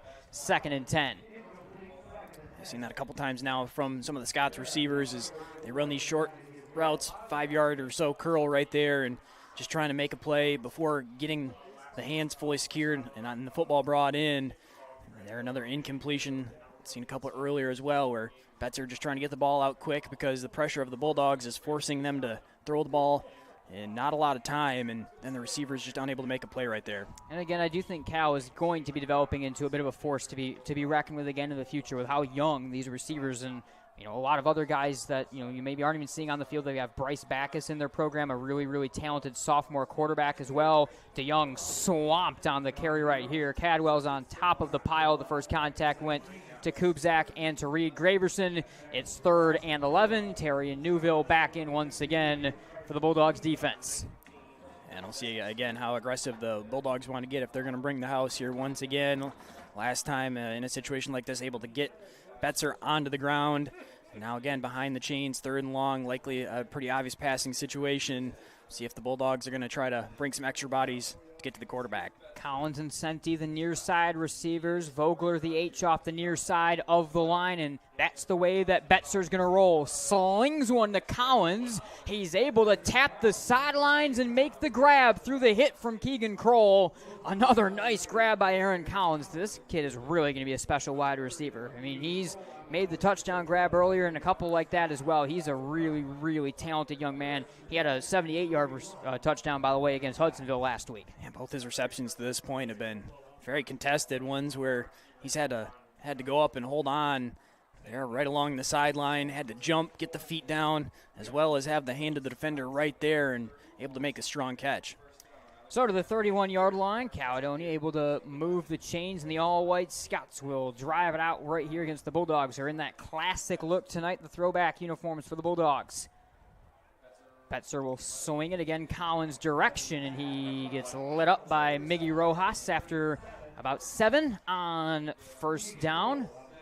And this is, I think, where this Caledonia offense is going to have to go, kind of similar to what Davison did in that game going back to September. The quick hitting pass game to quick receivers, I think, is going to be their most effective method going forward, just with the sort of pressure that Grandville's had on Brody Betzer. Yeah, no doubt. It's going to be hard to buy enough time to get some of those deep shots down the field. And when you get the Bulldogs secondary playing off coverage a little bit, going to have to try to string together a bunch of those short throws. This will be 2nd and 4, gain of 6. Again, it swung to Collins, and the sophomore has got the first down before Rojas makes the stop to the 42-yard line as they bubble it out to him left there on the swing. And right now, time and time again, they continue to find the 5'10", 160-pound sophomore. Yeah, just finding a way to get him the football. That time a swing pass out into the flat and then let him turn it upfield. Got the 4 yards needed for the first down, and I think you're going to continue to see quite a bit of this from the Scots offense, whether they're going to attack the short or the wide side of the field. Now they've got trips to the right. We'll see if they just continue to run some short things that direction and try to get the ball out quickly. Inside 2 minutes and 40 seconds to go in this half. Betzer with the pressure coming. He'll tuck and run, and he'll get lit up, able to protect the ball as he turned his back right there. Jaden Terry was the last one on the scene trying to rip it away after the first contact got made in by Braylon Haney. Gain of 2 on first down right there for Betzer, who, again, he's a big guy, but he takes a lot of contact. He's willing to run and take a lot of contact. He's been nicked up at points throughout the season with that sort of play, and it's been his legs that on their touchdown drive was probably one of his most effective weapons. Yeah, when they were able to get him going on some of the designed quarterback runs, the quarterback power type stuff, they were able to move the football that time. I think he wanted to swing it out to the trip side again, didn't like the look of it, and just tucked it across the middle of the field. 2nd and 9 from their own 43-yard line. Again, Evan DeYoung, the senior, is the tailback. Betzer will swing this one, and it is completed once again, this time to Aaron Collins before Rojas makes the stop. Those two have come together quite a bit. It'll be 3rd down and 4. Already the 5th reception of the game for Collins for 40 yards, so all pretty short, but good hands again right there. The ball thrown a little bit low. Collins able to go down and get that one. Those yards, only a couple right there, but makes this 3rd down a lot more attainable for the Scots. A run out to the line, you wonder, too, if this does turn into 4-down territory. They stack a couple of receivers tight to either side. Betzer, pressure coming, got it away down the field, intercepted! Josh Crater, 3rd pick of the year. Well, the defense really working well together as a unit right there. The pressure from Garrett Naraki immediately in the face of Betzer forced him to just throw a jump ball to that side. A couple defenders there for the Bulldogs, able to just go up and steal that one away, and a big turnover right there from the Bulldogs as the Scots looked like they were starting to march. Yeah, huge play. Crater, he's had interceptions now in 3 of the last 4 games. A couple of those, by the way, were game-sealing picks on the final drive of the game as well. Or I guess 3 of the last 5 games. 1:10 to go. Grandville, maybe a chance for points one last time before the end of this half. This is going to be Jaden Terry without much room to go. Reed Vogler was the one to clog up that hole. Gain of 2 on first down. 1:01 and less to go. The Bulldogs do have 2 timeouts. Coach Stiegel, for the time being, not going to use one. He might be okay taking this thing into the locker room as well. Yeah, given the lead, I wouldn't be surprised if they don't play too aggressive right here. I think they'll try to get a couple plays off, and if they're able to break a long one, of course, use the timeout. But I think given the lead, they'll probably be pretty happy to take this one in the half. Sadinsky will split to the slot. Quick give on to DJ Hardiman, and he churns 2 yards short of the first down marker. 28 seconds and less. Bulldogs will go up-tempo, not using one of their timeouts yet, with 3rd and 2 on the way. From the 2 tight end, they go full on to the tee. Jaden Terry turns the corner. Tank has got the first down. Swanlin wrestles him down to the 42, 43-yard line. 15 seconds on the clock, and now Coach Stiegel will use that second timeout. Kawach also will be credited in on the tackle right there. 28-7, Grandville offense continuing to roll. A chance, to probably for the Bulldogs' sake, try to safely, quote-unquote, get some points put on the board right here. Chandler is will welcome you inside Bulldog Stadium, but trying to maybe safely get some more points. But regardless, if they can take this in the locker room up 28-7, forcing the interception, forcing the stops they have on defense. I mean, the only time Caledonia scored was a very sloppy, penalty-rich drive where Grandville gave up like 30 penalty yards on that play, on that drive. I mean, this team, both sides of the ball, but I think for as good as the offense has been, the defense has to be that much more happier with where they're at right now just before the playoffs. Yeah, no, I think the thing that gets your attention the most is probably the way the defense has played over the last 2 games now, is stringing together some really good quarters of football. The offense, we've seen this at times in the past. They have the ability to score points, especially now that they're getting healthier. I think the defense has got to be the encouraging thing as they look forward to a playoff matchup and kind of what they've been able to do. 15 seconds on the clock. Newville to throw. Down the sideline for Sadinsky, and he just had to kind of almost play corner a little bit right there as that one was thrown up between he and Carter Behrens. 9 seconds on the clock at their own 43-yard line now for the Bulldogs on second down. So still, based on how quickly you get this one out, maybe still a couple of plays you can get off, as the Bulldogs do still have one more timeout remaining, but we'll see what sort of shot they wind up taking, as once again, Easton Sadinsky will split out here for the Bulldogs. 2nd and 10 from their own 43, just under 10 seconds on the clock. This time they'll stretch it to Jaden Terry. Tank has got the corner. He's got the first down. He's got the sideline. 2 seconds on the clock. I think he was able to get out of bounds, and Coach Stiegel will use that final timeout to draw up one last play. So good job by Jaden to get his team in the plus territory at least and open up your opportunities to take a shot in maybe a few different ways and see what the playbook may have for this one for the Dogs, who are now also safely able to chuck one up without a potential interception and following play coming out of Caledonia's offense. Yeah, the run there just enough now across midfield to where they can drop a shot. You'd have to imagine down the field here, kind of just heave it up. We'll see what kind of arm Newville has as far as how much air he can get under the ball to try to take a shot towards the end zone.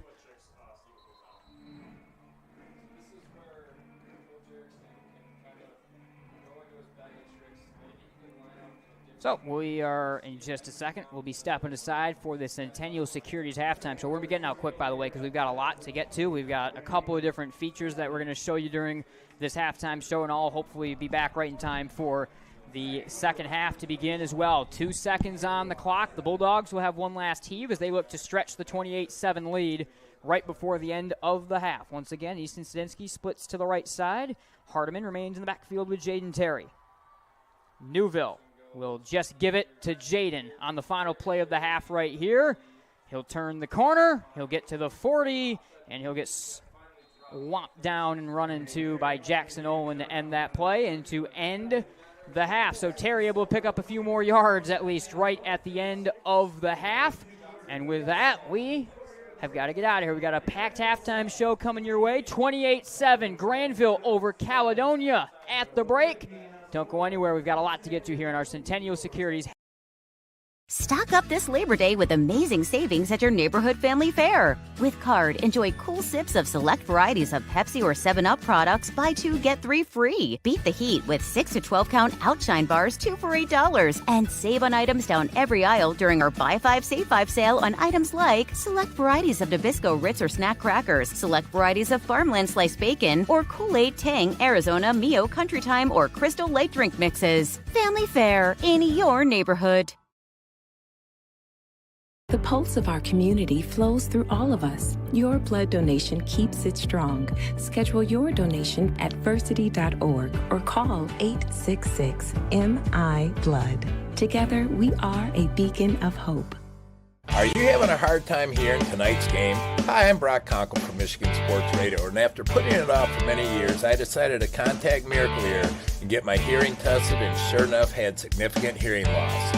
The friendly staff at Miracle Ear fitted me with hearing aids, and life is so much more enjoyable being able to hear the things that I've been missing. Go to miracle-ear.com to schedule your free hearing evaluation. There's a location near you.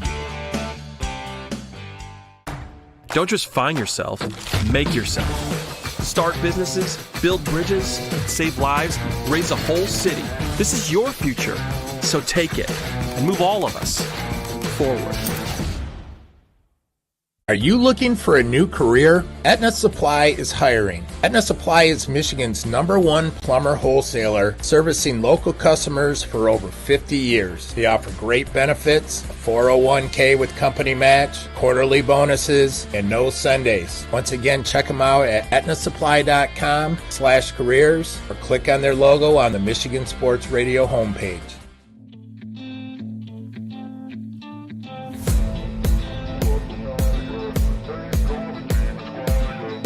Hey everyone, welcome back in here to Game Night. Welcome back into the MGN Studios. Nate Schreier back with you here. Whether you're watching during our Bennett Center Farmers Insurance Agency, Centennial Securities halftime show, or just on YouTube based on what game or where you may have found this piece. A chance here as we've made our way to the final week of the season to do a little bit of a playoff picture look as we head into the final week of the year. Things honestly in West Michigan pretty solidified in a lot of cases, but let's take a look at some of the things we're looking for both in the games that we've got this weekend on MGN and of course also around the area as a whole. Of course, huge thank you to snoozestew.com along with goosepoop.io. Those are kind of the main two tools I and so many others use in terms of looking at how are things going to be grouped and mapped, and we're going to look at Snooze's website in just a second for just that, as well as looking at the projections of if this team wins, if that team wins, what exactly are things going to look like, and spreads and predictions in that way as well from Goose Poop. So we thank those guys for all of their work that helps us sometimes try to look a little bit smarter on game night and elsewhere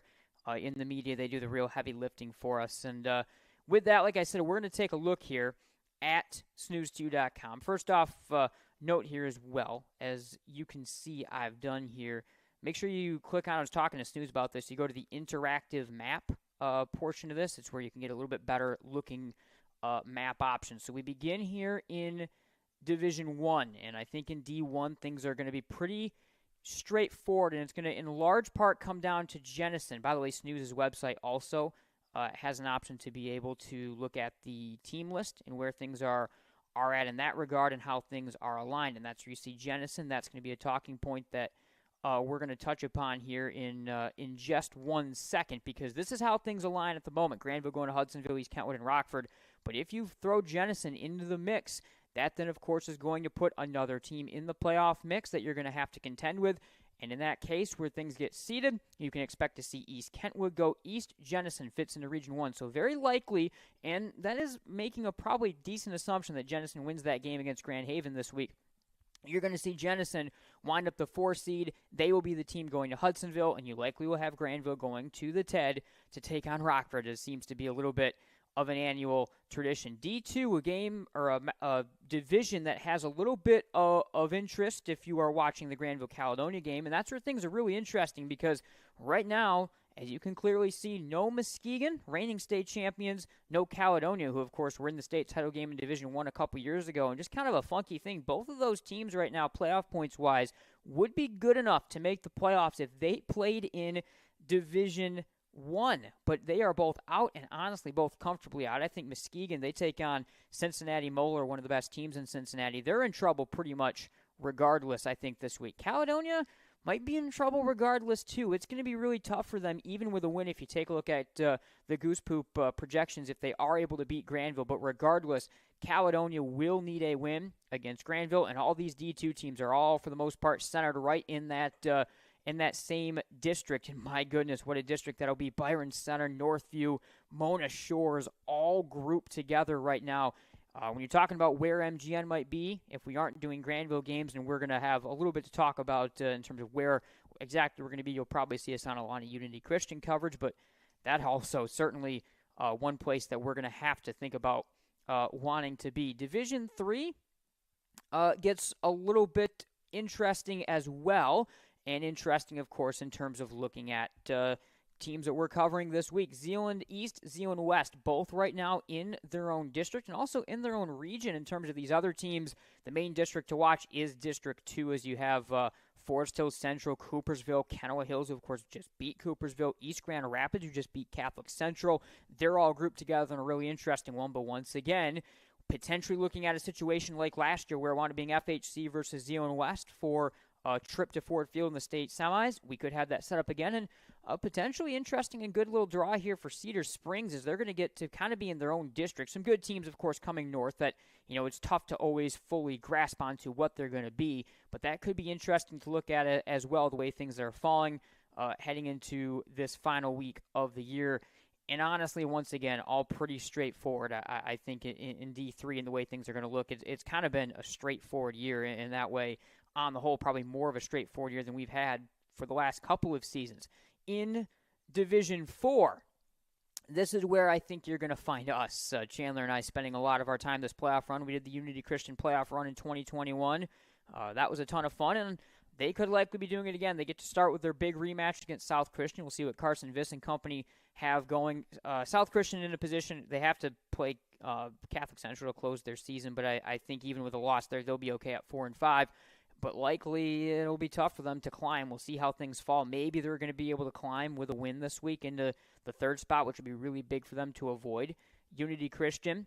But Unity Christian potentially in good position in terms of other MSR broadcast teams. Remember, Freeland and Lou Gamelin do have a Freeland broadcast every week on MGN. So keep an eye on that, potentially at least in terms of Ford Field for if Freeland and Unity match up. That's a one scenario where MGN would not have the coverage of Unity Christian State Championship game. But you can kind of look at it. Hamilton right now set to go south to Pawpaw.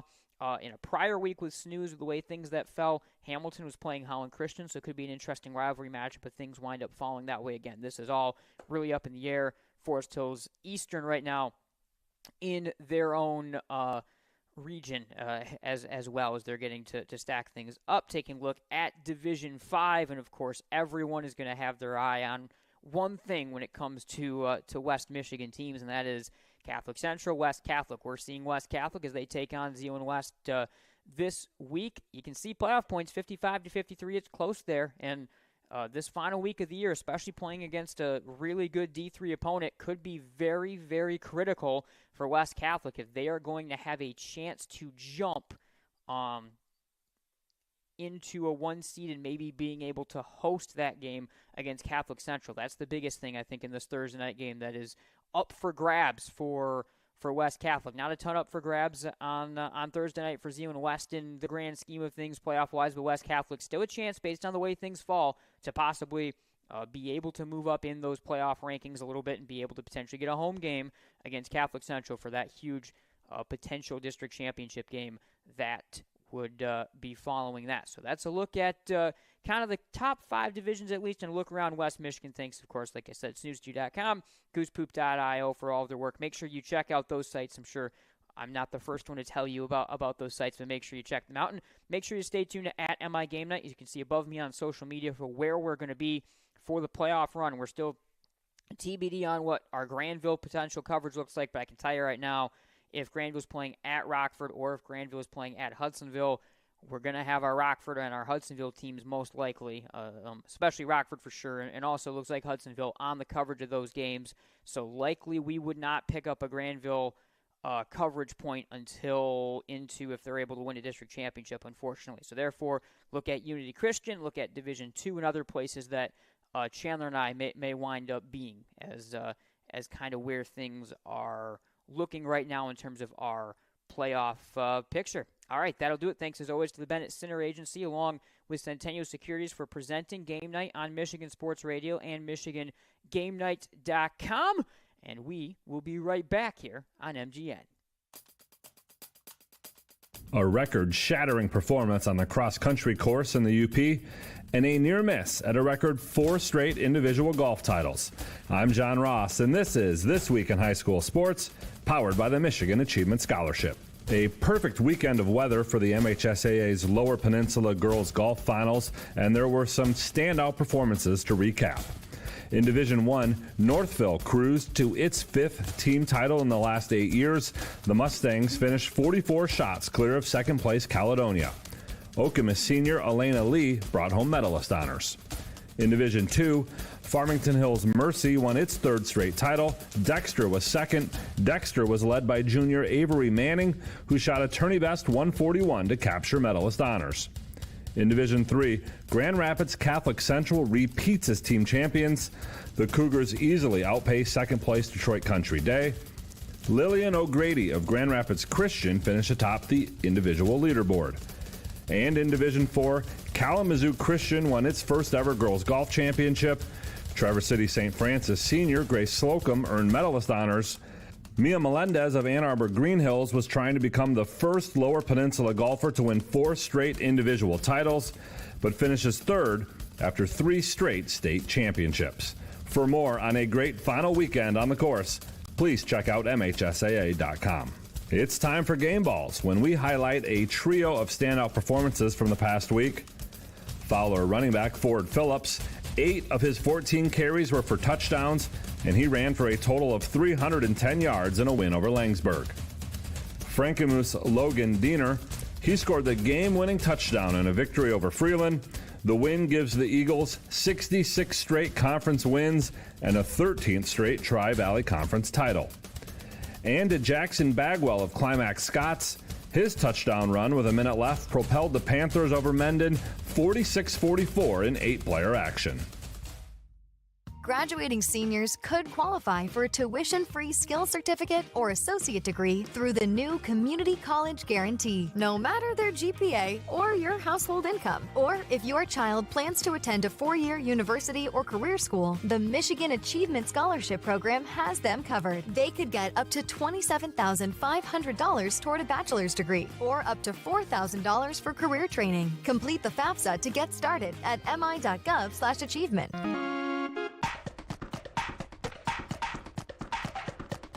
Our weekly Be the Referee feature takes a look at the fine art of officiating with registered official Paige Winnie. We've got a volleyball question for you today.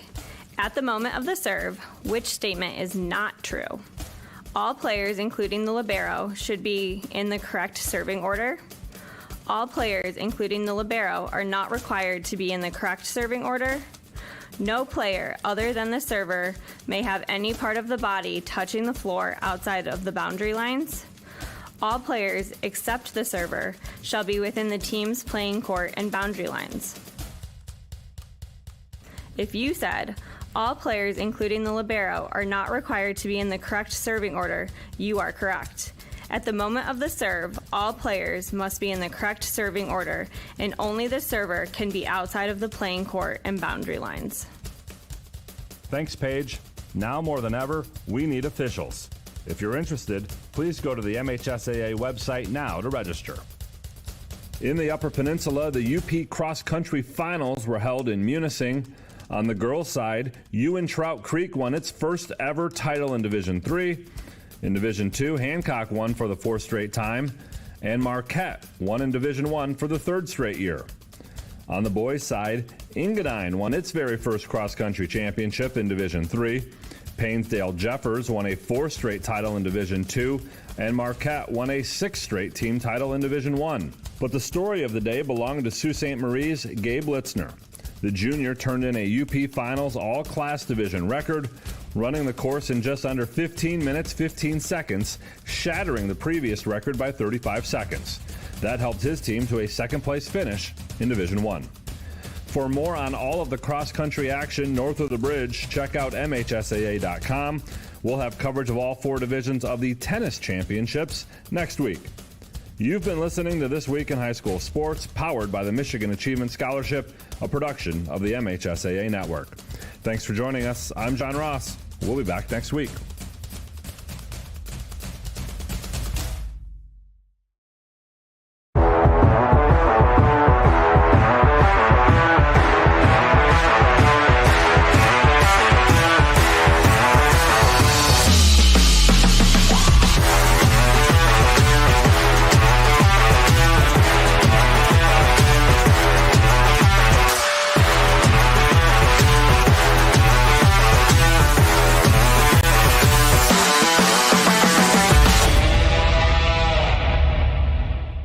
And 67 horsepower, candy red, 8 cylinders of freedom. And to think, he only let me drive it once. I've never considered myself to be a lucky man. That would be Dad. He didn't know a thing about cars, couldn't tell a hatchback from a quarterback.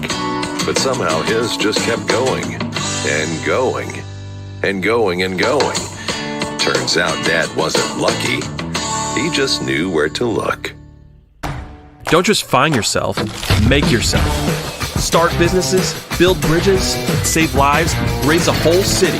This is your future, so take it and move all of us forward.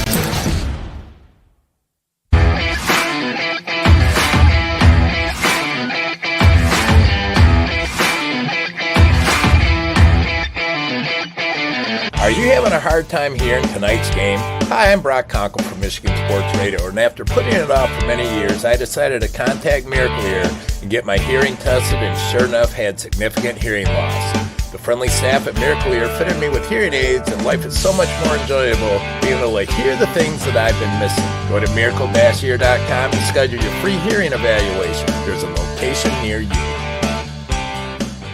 Then let's take a look. As I mentioned over the phone, wear and tear. Oh man, they're never gonna buy this thing. Wear and tear? Well, there's the coffee stain on the seat. It needs new brakes. All four wheels squeak. The passenger door doesn't even have a handle. Not to mention that one time I went to my uncle's farm and backed up into a truck full of shit. Should about cover it. You're all set. Oh. Don't overthink it. Seller to... All right, welcome back. Nate Dreyer, Chandler Timmer wrapping up our Centennial Securities halftime show, going right into it, 28-7 at the break. Yankee fan Chandler just turned off his phone that he had on. I know your attention is going to be very undivided as we go into the second half. 28-7, though, at the break. A Grandville first-half performance, CT, that, as we kind of mentioned, was really about as good as we've seen out of this team through a half of football, especially against a team as good as what Caledonia still is, 4-4 on the year, and a unit that's dangerous on both sides. Yeah, no doubt. A Caledonia team that still, even with a down season for them, is right on the outside of the playoffs looking in, and still a solid team, one that's given this Grandville team some fits in years past. And so to see them play that dominant style of football in the first half, offensively nearly perfect, scoring on basically every drive there except for the one right before the end of the half. Defensively, able to get off the field in a couple different ways, got a turnover on downs, get a punt, get an interception, a little bit of everything. I hope all of our listeners out there recoiled when I said you were a Yankee fan the way I do every time I think about it. I don't think it was. I think it was probably a positive reaction. Yeah, you think so? Yeah. I'm sure everyone out there loves the New York Yankees that's listening, for sure. Everyone's happy about the World Series, it sounds like. Yeah, everyone's thrilled about it.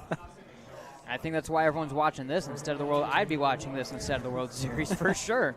12 fresh minutes on the board, 28-7. Jake Karanen and the Bulldogs will get us underway with the second half. We'll, at the start of this half here, again, a little bit about that Versiti Blood Center orange versus maroon blood battle. Hope versus Calvin, as Karanen will send it away, and we are back underway once again. Aaron Collins, who made a couple good grabs, including the touchdown, has got this one just shy of the 20-yard line. And do you bleed orange or maroon? The Hope College versus Calvin University blood battle is the biggest battle off the field in partnership with Versiti Blood Center of Michigan. The most blood donations wins. The first ever blood battle is happening now, ending on November 6th.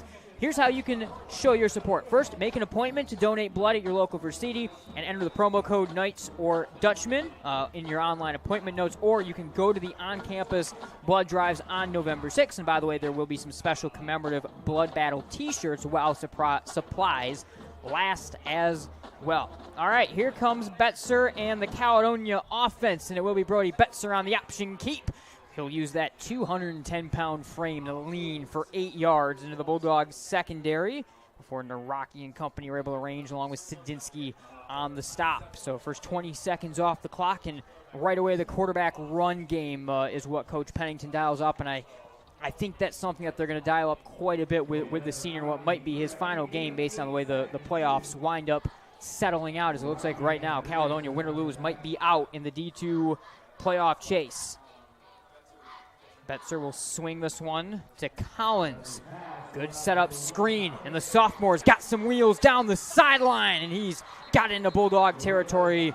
A late tackle along the out-of-bounds line made by Naraki. Collins went for nearly 80 yards last week in a touchdown against Hudsonville. Shows off the wheels right there. He certainly is a dangerous target. We mentioned earlier, he's going to be a problem for years to come that teams are going to have to deal with. Yeah, he sure is, and once again, getting the ball out quick. I've seen them have some success with those screen passes. Just out right away to the wide receiver, allow him to turn that one upfield, and a nice gain to jumpstart their drive, the first one here of the third quarter. They've got it to the 45-yard line. Once again, Reed Vogler will act as the H-back or the tight end off that right-hand side of the line. The Bulldogs will open with 4 down linemen. Defensive coordinator Zenner's been changing the unit a lot, and this is a straight run from Betzer to the 40-yard line and leans on even to the 39 at the end of that play. Rojas and company along with Moody in on the stop. Effective run for 6 on first down right there from Betzer. Yeah, I kind of think that's what the recipe is going to be the rest of the way here for the Scots offensively. A lot of the quarterback run game when they want to run the football. Unable to get DeYoung going. He had 4 carries for just 3 yards in the first half. It was Betzer who was more effective with his legs on their scoring drive, able to run the football a little bit. Early downs, run it with him, and then open up some of the passing game horizontally to try to get down the field. It's crazy when you think of the sort of effective running back play that Caledonia's had in the last couple years. That sort of low number, underthrown ball, somehow hauled in by Collins. Touchdown, Caledonia. Ripped it away from Miggy Rojas, and the Scots are back on the board. Another impressive catch from Collins. He's got a long list of them here tonight, and there is a penalty flag late. And that one's going to take the touchdown off the board. Another big play, not going to count there for the Scots. There's another impressive catch down the field. Collins fighting back towards the ball. It was underthrown, able to snag it away from the defender. But a penalty going to take that one and now back the Scots up once again. Again, it's just been an all-around sloppy game. I mean, both of these teams have given up tons of free yardage. 2 touchdowns have come off the board because of Caledonia penalties. There have been a couple extended drives because, you know, Grandville has strung together, 2 pass interference penalties even on the one Caledonia scoring drive back in the first half. So a very sloppy game, especially when these 2 units, the Cal offense and the Grandville defense, have been on the field. This will now dial up into a 2nd down and 14. And Betzer will look to throw. Smooth passing motions. He swung that one out wide, incomplete. Miscommunication. Sadinsky had the coverage, and then a very, very late penalty marker came in. There may have been some contact there from Sadinsky in coverage, but again, that penalty marker came out seconds after the play was done. Yeah, it sure did. I think the contact being called as the receiver's looking to break out, the 5-yard out route. Sadinsky tangled up a little bit, some contact as he was looking to break it out. It is a defensive holding, so now dial up a penalty back the other direction against the Bulldogs and Sadinsky on that one. So all things are going to equal out in the end, and we'll go right back to 2nd and 4. Now, with 10:16 to go in this third quarter, 28-7, Caledonia looking to cut it down to a 2-score lead here as Betzer will again go to work out of the gun. They're going to ask this senior to do a lot of things. High pass well overhead the head there of Collins. Some miscommunication on the quick swing out is once again pressure there immediately. Caledonia having some issues blocking this Grandville front line, so they've drawn up a lot of quick swing passes, quick hitters and screens that Betzer has been under duress to try to make the plays. Yeah, even some of the simpler throws is still difficult when you've got guys rushing in your face like that and just trying to dump it off to Collins once again. He had some blockers flooding that way. If he'd been able to get the football, had a chance to maybe let something develop down the field, but the throw over his head. Family Fare Tailgate special this week is fresh all-natural chicken breasts for $2.69 a pound. Visit shopfamilyfare.com for all of the specials. 3rd down and 4. Quarterback keeper, Betzer blown up by Naraki. Contact between number 9 and number 9. And Naraki wins that battle. 4th and 4. Great job by the Bulldog junior linebacker to meet the big Betzer in the hole. Yeah, I've seen a couple big hits, especially involving Betzer. He's not afraid to lower his shoulder to try to pick up some yardage. And earlier was Terry. That one, Naraki, not giving up any ground, hitting square on right there, able to wrap him up and drop him right at the line. There aren't many guys that Garrett Naraki is going to give up size to. He gives up about 10 pounds to Betzer, 215 versus 205. 4th and 4. The Scots will go for it as Grandville's defense is going to have a chance to come up with a stop in their own territory. We'll see if the Scots can keep this drive going. Betzer again across the body on the rollout. Here comes the pressure from Wyman, just forced to chuck it down the field. Intercepted. 10-yard line, diving pick, Crater, 2nd of the night for the Dogs. Another interception for the Bulldogs defense. This one well down the field. Betzer was scrambling out to the left side, just trying to bail out and find some time to throw the football down the field. He was nearly 10, 15 yards behind the line of scrimmage, just trying to find something. Ended up just heaving it up there. Crater able to capitalize off of it. The ball well overthrown of any receiver for the Scots. Crater just able to range underneath it. And a look back at it right here is Betts are under that duress, just forced to throw it away, and Josh Crater able to pick up the INT for the Bulldogs. 9:20 to go, and the Grandville offense will go back to work right here, and a churning run from DJ Hardiman is going to from Jaden Terry.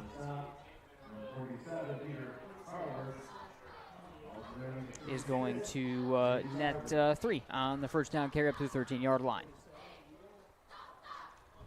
188 yards right now for Jaden Terry. Had a monster first half.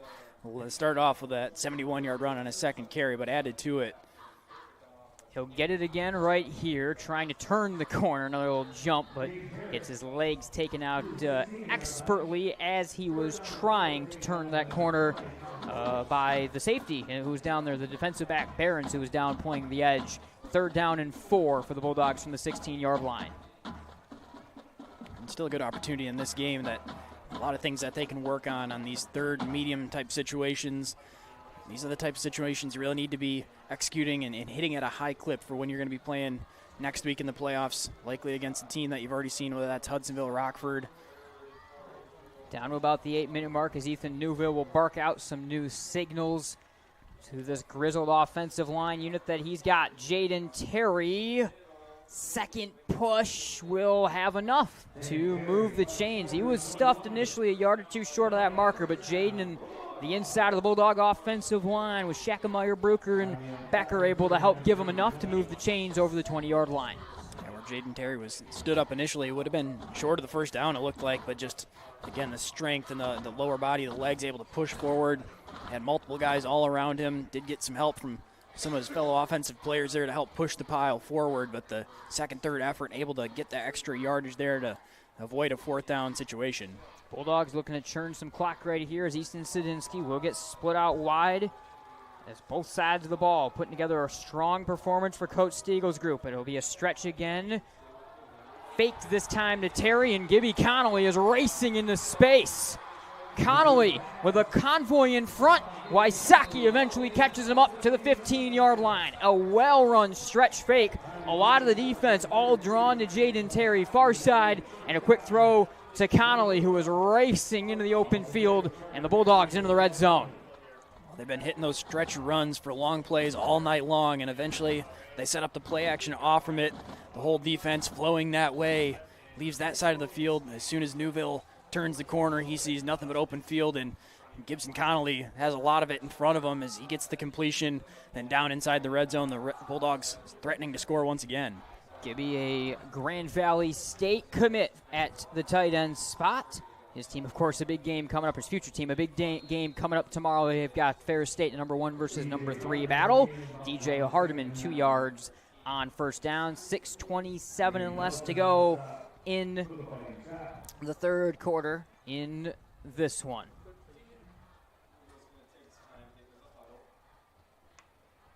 Grandville pretty effectively taking some time off the clock right now, as well as it's all pretty much been working. It's been a creative game offensively for Coach Stiegel on a lot of occasions, but also just a good push up front, especially to the right-hand side. They'll stretch it left this time with Sadinsky, and he gets wrapped up to the 11-yard line. Good all-encompassing tackle made right there to swing him on down by Brent DeYoung, the junior defensive tackle. 5:45 and less to go in the third. And the Scots at times have been able to make some plays on first and second down. Earlier on this drive, had them in a third medium situation that they find themselves in here again. And now this is where the Bulldogs have been able to dial up the right play call, whether that's been sticking it on the ground in some of the stretch runs or this is play action that they hit a while back. Newville, fake given, then on to Jaden Terry, and Terry is wrestled down in the backfield.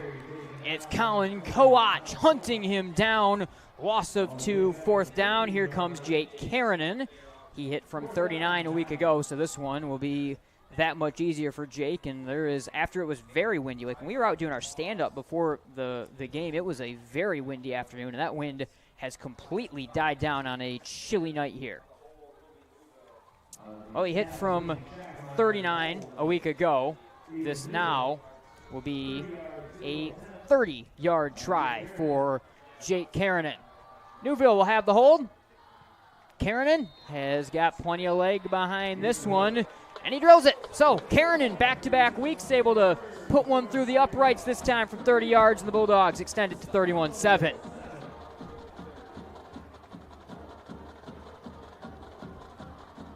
Looking for a new career? Aetna Supply is hiring. Aetna Supply is Michigan's #1 plumber wholesaler, servicing local customers for over 50 years. They offer great benefits, a 401k with company match, quarterly bonuses, and no Sundays. Once again, check them out at aetnasupply.com/careers or click on their logo on the Michigan Sports Radio homepage. Have you ever thought about a career in metal manufacturing?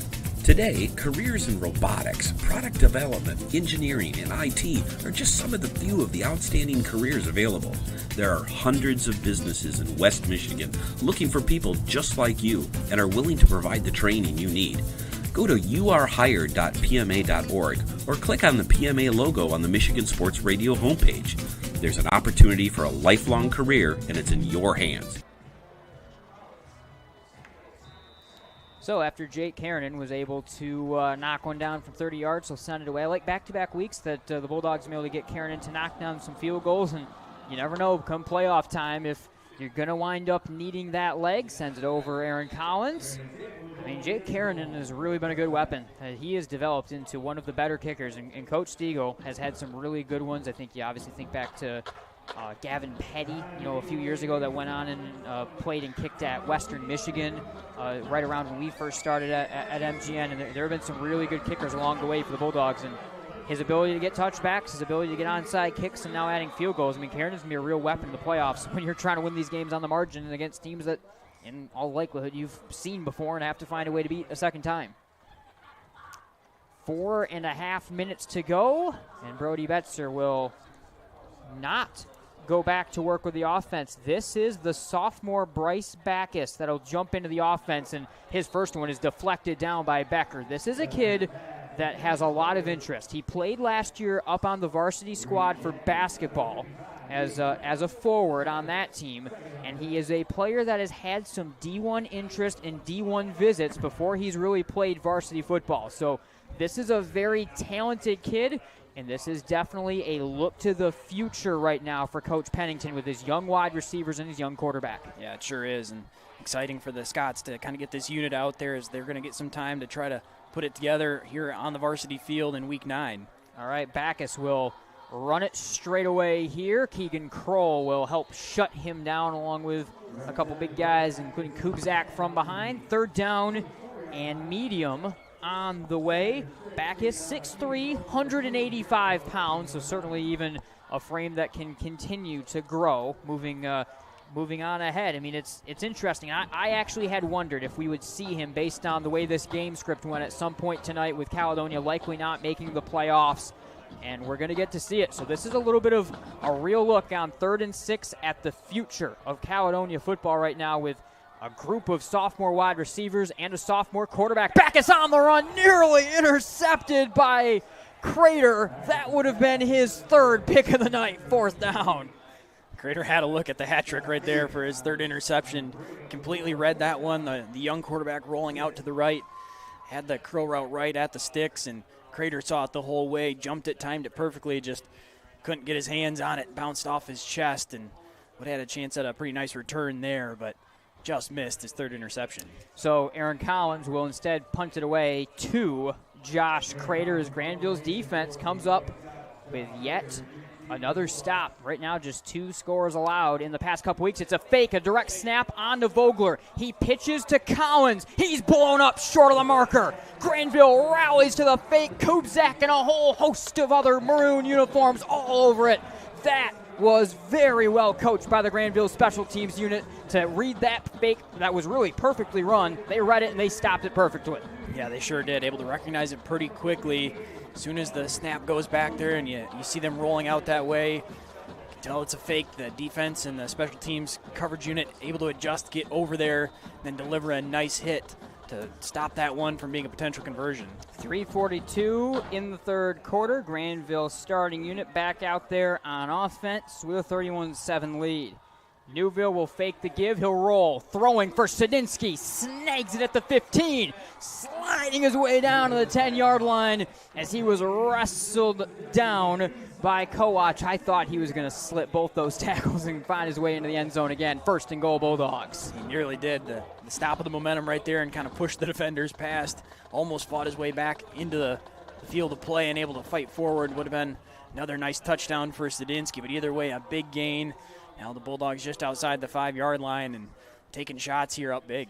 Yeah, I mean, this is as much momentum as we've seen this Grandville team play with all year long. It's such a grind every week in, week out in the OK Red, plus you play the schedule they did in the non-conference on top of it. And they'll have a 1st and goal from the 6-yard line. Sadinsky will get this carry, and he'll take it down around the 3-yard line before the pile took him in. We're inside 3 minutes to go in the third. Mark will be the 4-yard line, 2nd down and goal. All night long, the Bulldogs have done a great job of getting a nice push along that offensive line, going forward on basically every snap. It's been a lot of positive momentum, moving the ball the right direction. Have yet really to have any negative plays outside of some penalty yardage, maybe 1 or 2 carries, but for the most part, going the right direction every time. 2.5 minutes to go in the third quarter. 2nd and goal, Newville to throw again. The senior back across his body, intercepted by the big man. In the middle of the defense, it's picked off by Zach Mulder. An errant pass and a poor decision there from Ethan Newville, throwing back across his body. And it's the big guy, Mulder, picking that one off.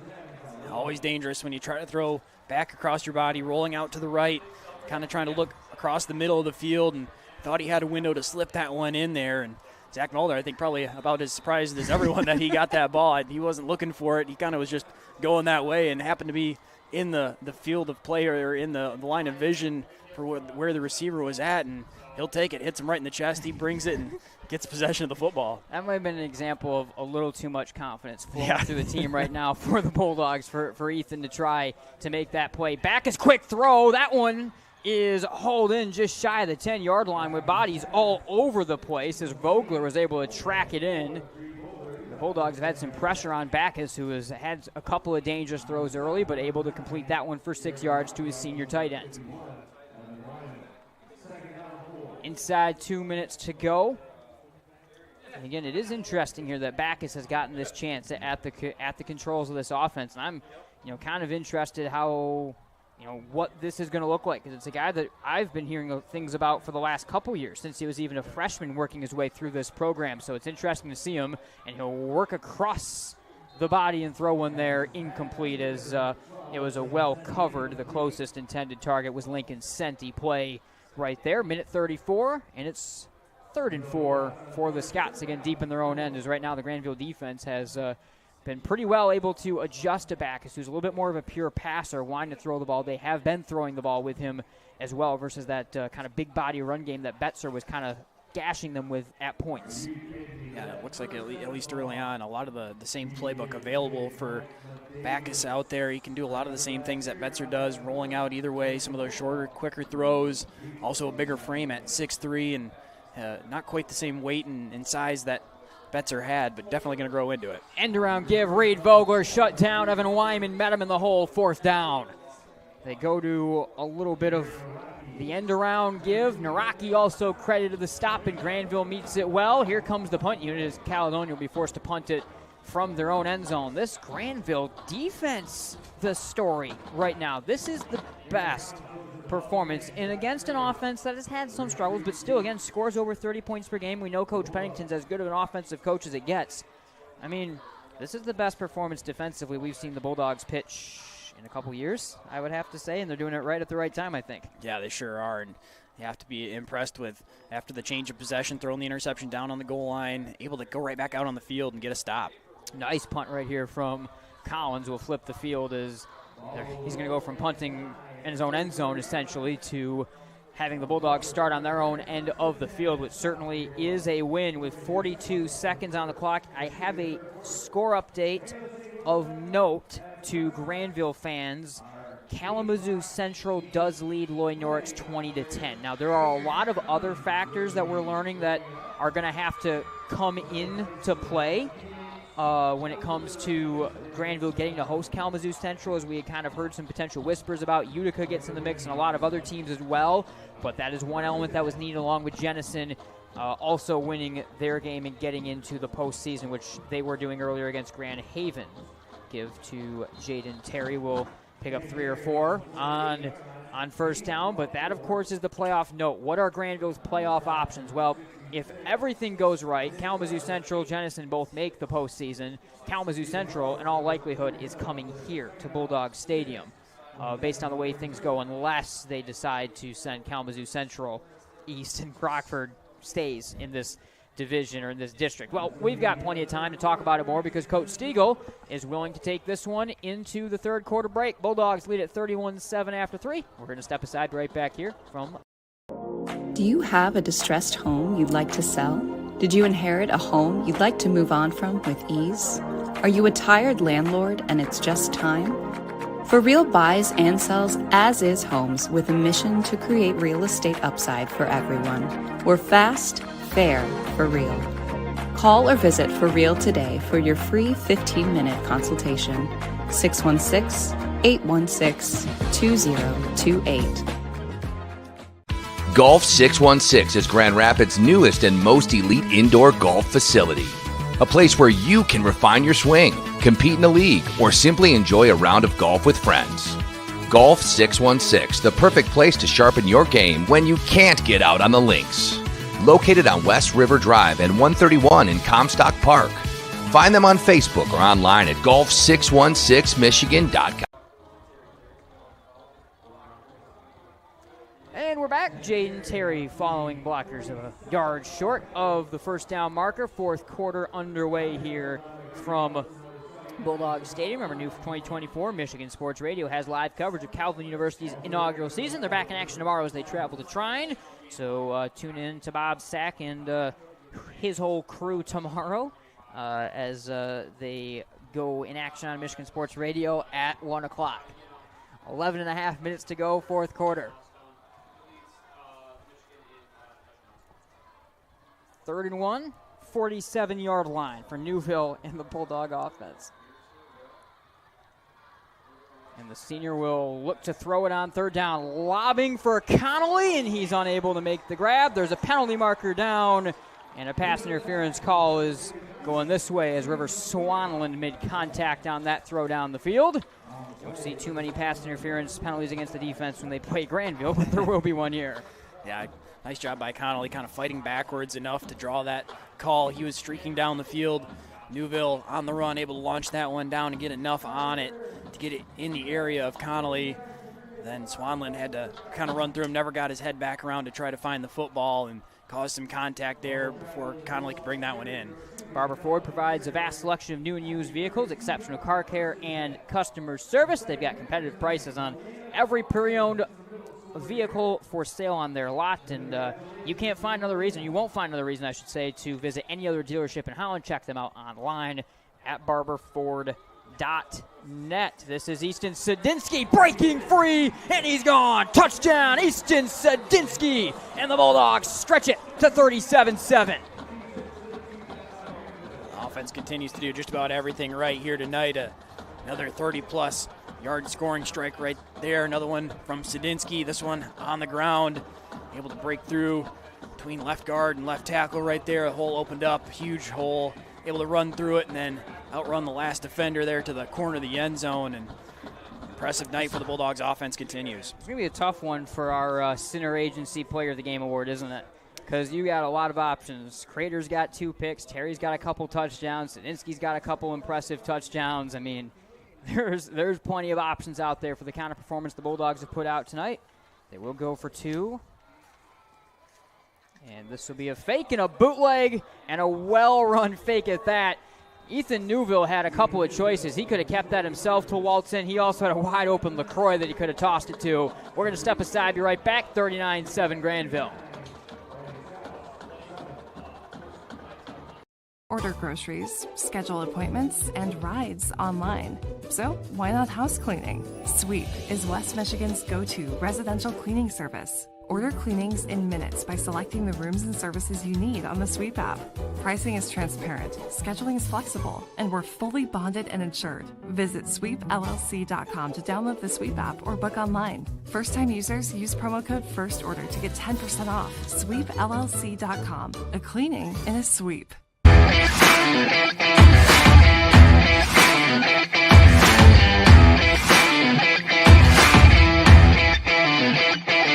Yep, okay.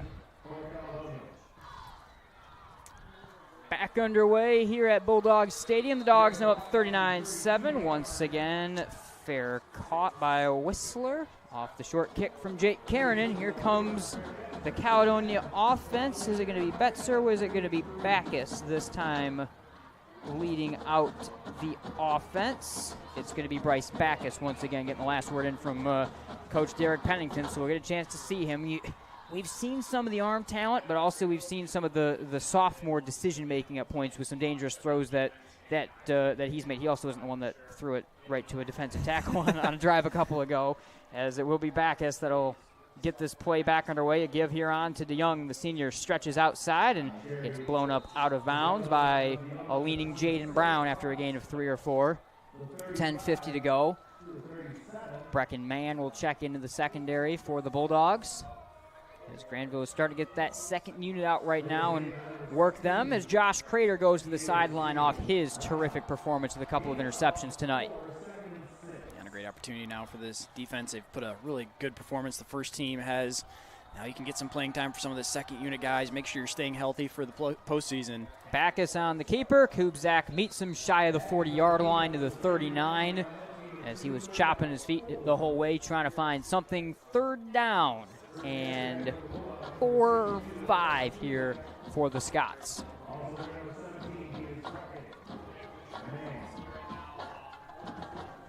So the Bulldogs have number 17 man ranging at safety once again, which is a good thing to see, of course. Older brother Tyson, part of the terrific team this year that Hope College has put together, as Backus will go to work. Throw here behind the intended target, Lincoln Senti. 4th down. And here comes the punt unit, as Grandville's defense once again comes up with a stop. Just the one Scott score when they kind of had that penalty-filled drive. And besides that, this has been, once again, as good of a Grandville defensive performance. Backus actually is going to stay out there. They're going to go for it. But as good of a Grandville defensive performance as we've seen, as I said, maybe in a couple of years on the whole. And it's coming at the right time, right before the playoffs, as Grandville's continue to improve this unit all year long. Bryce Backus will give to Evan DeYoung. The senior is short of the first. First contact made by Kubzak. Graverson finished him off, plus field position for the Bulldog offense. Starting unit will get one more crack at it. 39-7, 10:02 to go. I think I know why the starting unit's getting one more crack at it right here, as they're going to try to get us to the magic number. Yeah, just can't say enough about what the defense has done here tonight, and really all phases. The secondary doing a tremendous job. They've been tested a little bit. Caledonia team that likes to throw the football. Got multiple interceptions in the run game. DeYoung, the leading back for the Scots, has 6 carries, 8 yards. They try to run it there on 4th down and unable to do so. The Grandville defense, defensive line, the linebacking core holding up in the run game as well, and just an all-around really strong defensive performance. It's Braylon Haney in here for Jaden Terry. Easton Sedinsky, couple touchdowns already, will fight for 5 on 1st down. We're inside 10 minutes to go, as Grandville's got a couple more changes coming in here to the unit. I see Gavin Love as a part of the group coming out on to the field right here. Looks like Vinny Schultz also will find his way out there for the Bulldogs. So it's Schultz in for Connolly, as Newville will remain out there, and we get to see a little bit of Gavin Love. Again, Love tore it up. He played a 5th quarter rule guy this year. He tore it up in JV ball this season for the Bulldogs. So certainly will be an exciting piece of the team going ahead, as Love has got this one. He'll push to just shy of the 30-yard line. And I'm going to add in more family names here, by the way, as well, because if history repeats itself and Coach Stiegel, and it's tough to say because the backfield's so loaded next year, but if Coach Stiegel decides that he wants to pull a Terry up for his freshman year, Jordan, the youngest Terry, had an unbelievable season. Every time I saw a highlight of this kid, he was just scoring from 80 yards. Looks familiar. Yeah.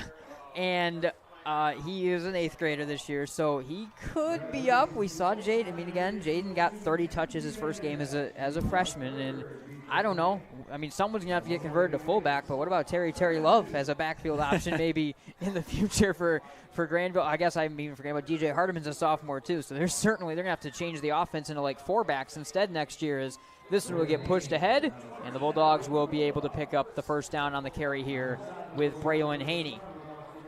Yeah, if there's something Coach Stiegel can do with the offense to get more guys out there and get creative, I'm sure he'll figure it out. Don't think you'd ever have too many playmakers, but definitely speaks to some of the depth the Bulldogs have to have that many guys. Coach Shillito is running that shotgun tee thing. I wonder if there's something you can maybe try to pull off with that.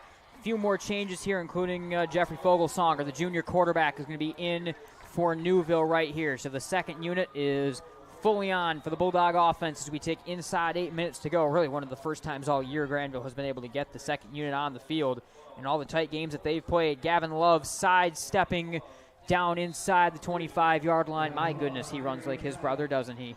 He looks just like him the way I've seen him too when he stretches to the out. If they get him on one of those old school Marcel Love type stretches to the outside, he looks just like Marcel. Sure does, and something the Bulldogs and their fans will definitely take is if they can get that same production that they got out of Marcel Love, out of his younger brother, they'll take it. And yeah, very fortunate that pretty much the entire time we've been covering Grandville football, there's been some version of the Terrys and Loves back there, and definitely making some big plays, and looks like will be for a long time. Coach Siegel told me when Cam and Marcel were graduating, like, yeah, there's more coming, and they're like just as good or even better than the ones below these two guys are seeing. Well, we've already seen Jaden Terry certainly live up to that billing, and we'll see. Maybe Gavin Love and Jordan Terry can live up to it a little bit more. It'll be 3rd down and 4 right here. Again, Fogelsonger, the junior right now, to run the offense. Josh Crater last year ran some quarterback at the lower levels as well, but Fogelsonger, the one that has been backing up for the Dogs this season, and 6'1", 175 is going to get his varsity opportunity right here with Ethan Newville done for the night, and a 39-7 lead for the Bulldogs as we're inside 6.5 minutes to go. Grandville is going to finish the year over 500, which is a very good statement just with the kind of schedule that they had. Bootleg keeper here for Fogelsonger, and he is lit up by by Sheely right away. 4th down for the Bulldogs. As it looks like they're going to bring, I think, Jake Karanen out for a very long try right here.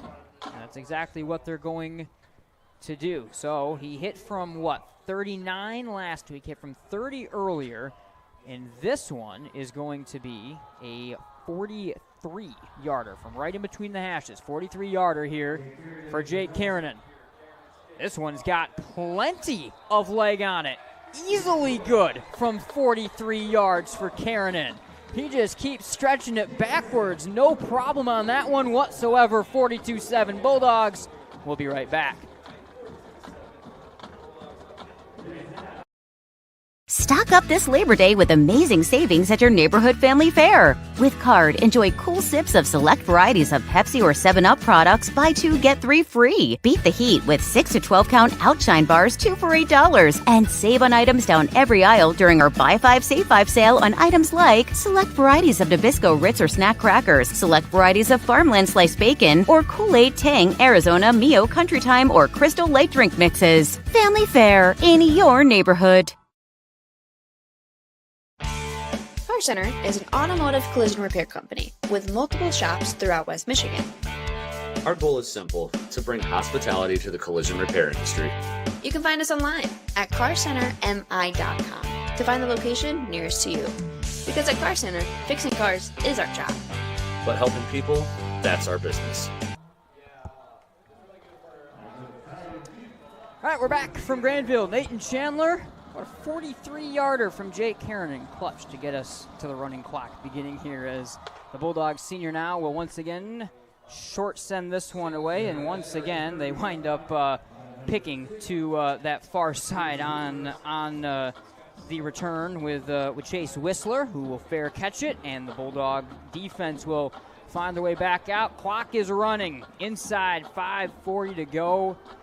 And again, I think a finish to the year for Caledonia that they are going to kind of try to flush and forget with the way that things finish. But we've seen it. We're seeing Bryce Backus. We're seeing the future. Aaron Collins, incredible in this game as well.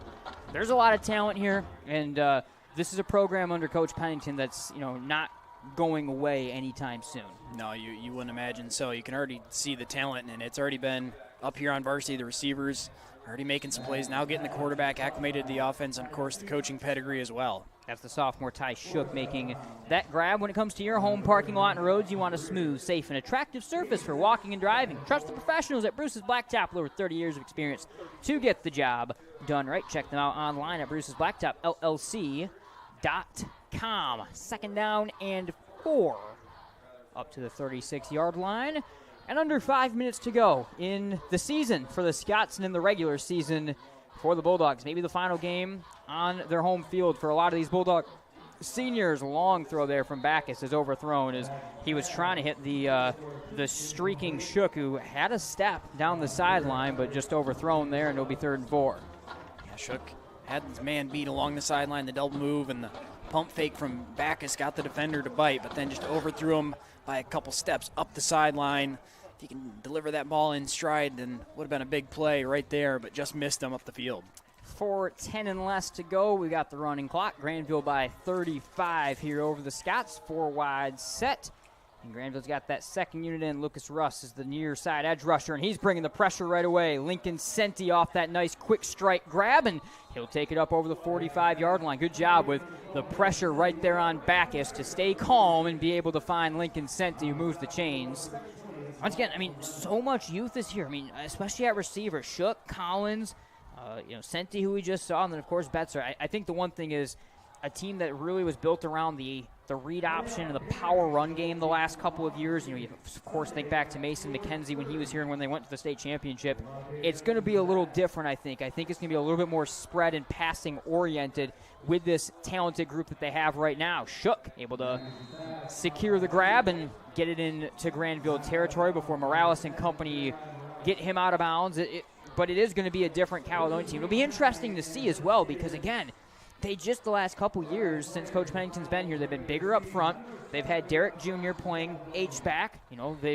They've had Townsend at running back. They've had Mason McKenzie, and it was such a run-oriented game that would then play action, throw over top of you. And this is a very different approach to a spread offense. Yeah, I think one that's kind of matching the playmakers that they have and the skill guys that they have. As you mentioned, the unit that they had a few years ago was built to run the read option and some power looks along that offensive line. Now you've got some wide receivers out wide that can really make some plays. The offense kind of adjusting along with it. Throw there short to Senti. The blitz was picked up, but there is a penalty marker down as Jaden Brown's coming back in for the Bulldogs off the sideline. We'll have to wait and see what the laundry is right here, but it looks like it's coming backwards. It looks like the blitz was picked up because of a hold on the offensive line. That's exactly it. 2.5 minutes on the clock. Casey Zenner still very aggressively coaching his unit right now, as that never stops, of course. No doubt, even though the second unit out there trying to hold the score exactly where it's at, just the 7 points that the Scots have at the moment. That'd be 10 points over the last 2 complete games for the Bulldogs, and one of the best 2-game stretches that we've seen them put together back-to-back in a while. Out of the gun on 2nd and 13 for Bryce Backus, the sophomore quarterback, speed option, and he will pitch it to DeYoung, who's got the edge, and he's got the first down. He fumbles it out of bounds at the end of the play, but DeYoung will be able to move the chains on that one. So into Bulldog territory, I do have some bad news to break to everyone, though, by the way. The late suit kid is gone. He left. That's a pretty easy one to pick out. Either that or he turned the suit off and has sat down amongst the crowd. I'm not sure, but either way, the suit is no longer on. Backus will swing it on to Aaron Collins, and the sophomore's going for a run. Inside the 20, he's gone. Touchdown, Caledonia. Second of the game for Aaron Collins. An impressive one at that. Touchdown, SCOTS. Collins sprints down the sideline. And of the young receivers, Collins has probably been the most impressive here tonight. That his 7th catch, now over 100 yards, a couple touchdowns. Had some really tough contested catches too. It wasn't just open field short throws. He was making some tough catches over the middle of the field, along the sideline, right there, able to break a couple tackles and take that one the distance. So able to feast against the Bulldogs' second team defensively, and Collins sprints to the end zone with a minute 19 on the clock. As Seiler will add the extra point, it will be Backus to hold. And Seiler's low driver is no good. Got deflected potentially there as it is unable to find its way through the uprights. Remains 42-13 with a minute 19 to go here on Grandville senior night from Bulldog Stadium. We'll stick with you here as we head in this head towards the final kickoff. Of course, thanks to Centennial Securities and Farmers Insurance, the Bennett Center Agency. High-Tone Cleaners with 2 locations in Jenison and Grandville, Wyoming, offer professional dry cleaning, laundering, bulk laundry service, shoe care and repair, and more. They also have same-day services if you drop off your items by 9 a.m., including Saturdays. High-Tone Cleaners also offers pickup and delivery service. Check them out online at hightonecleaners.com. I also thank Pinnacle Heating and Cooling, Royal Technologies, who is hiring right now, and Diamond Springs Custom Carts, all sponsors with Michigan Sports Radio that we're really, of course, always glad to have on. Been kind of a fast-moving second half. Didn't quite get all those reads in, but want to, of course, get them a quick shout-out before we get them again in games to come across our 15-plus games on the network. And playoffs are up next. It'll be the Scots getting ready to send one away once again here with Seiler, as the Bulldogs have got Rojas back short to return this one at the 20.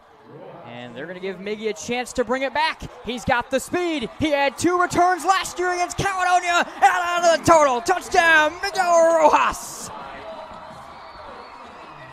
On senior night, Rojas takes it to the house and puts the exclamation point on the ball game.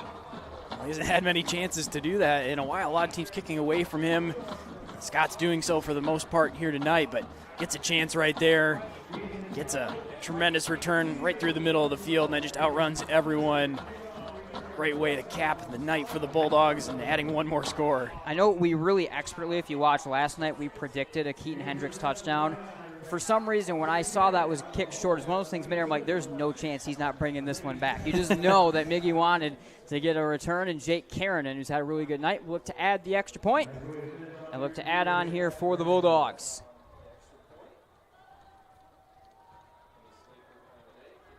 And Karanen is good on another one, as he's been all game long. 49-13 Grandville, as Miguel Rojas takes this one to the house for the Bulldogs. We'll have another look at it right here. The short return to the 20-yard line, and off he went. Miguel Rojas, Chandler, so dangerous, and if the Dogs are able to get these sort of plays going for him down the stretch, as we get into the playoff run, it's all these little things. It's the interceptions out of the defense, the turnovers forced, the big plays, the special teams plays they've made. You think of Karen's field goals and Rojas. It's all the little things that were not going well. We're not going right, I should say, for Grandville the first part of the year that are going right now. Yeah, definitely the things that they can improve upon, and if they get a rematch with Huntsville, Rockford, whoever it is, come playoffs, and it's a game that they lost the first time, those are the things you can improve upon and definitely make a difference. All 3 phases playing really well here tonight. Of course, the offense been rolling all night long. The defense doing really well the first unit, giving up just that one score and getting multiple turnovers. But then you can't overlook what the special teams unit has done as well. A couple really nice field goals from Kieran Rojas, a kickoff return showing that he's still a threat if the teams are going to elect to kick the ball to him. Where do we even go for our play and player of the game? There's been a lot in this one. It's been as impressive a night as you're going to find. Once again, the Bulldogs will send this one short from Karanen, and once again, they pick on Chase Whistler, who has been the one that's been targeted every single time on one of these short plays. Final minute with the clock running here for Bryce Backus and the Caledonia offense.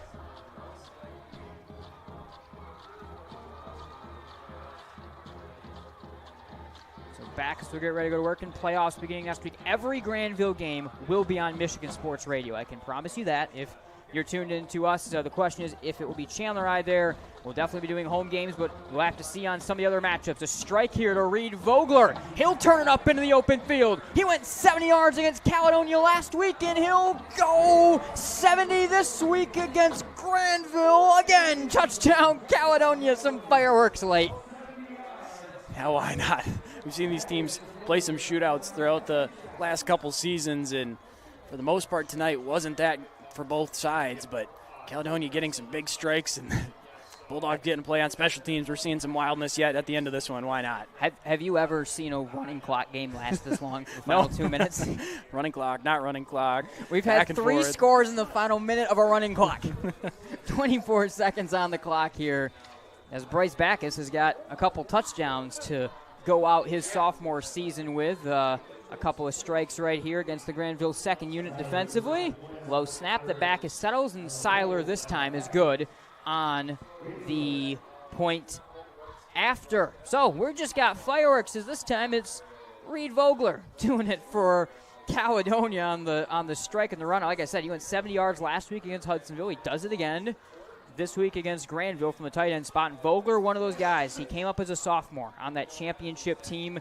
I think he's one of those kind of real DNA guys for Caledonia that were a part of their near championship run team, the team that ran to Ford Field. And I think it's really a turning of a page with a guy like him now graduating on from that 2022 team. Yeah, and he can be one of the big guys that can kind of help connect those two really good teams, is what the Scots are hoping from the team that made that run to Ford Field to now hoping to kind of change things after a down year this year. But definitely the future can be bright, and a guy that can kind of help build that is you're seeing some of these young guys. He's one of the experienced guys out there that's out there helping them kind of learn as this process goes along and getting those guys some experience. One thing I feel pretty confident in is I don't think Seiler's going to kick it at Rojas this Probably time. not. Rojas does stand at the 20 once again. And they'll kick it at the sideline instead of Miguel Rojas. 24 seconds on the clock. And Fogelsonger and Company, at least I think it'll be Fogelsonger and Company, will be the unit that'll get the chance to end this ball game. Potentially a final game on Bulldog Stadium for all these seniors. We'll see the way that Selection Sunday goes for them. And for Caledonia, again, a group that the last remnants of a near state championship team and that really captured a lot of imagination, certainly during that run in 2022. Their season will come to a close, 4-5 on the year. They will miss the very difficult to qualify for Division II playoffs. The Bulldogs play on. Will it be at Rockford? Will it be at Hudsonville? Will it be home versus Kalamazoo Central? That is all still to be found out. The knee will do it. 49-20, 5-4, the finish to the regular season for the Grandville Bulldogs this year. Chandler, it has been a roller coaster year for the Dogs, but they are in, I think, as good of feeling and as good of position as they have been at any point this season going right into the playoffs. Yeah, no doubt. A nice win here in Week 9 to feel really good and get the confidence up going into the postseason. Really nice back-to-back Week 8, Week 9 stretch for the Bulldogs. Pretty dominant win last week against West Ottawa.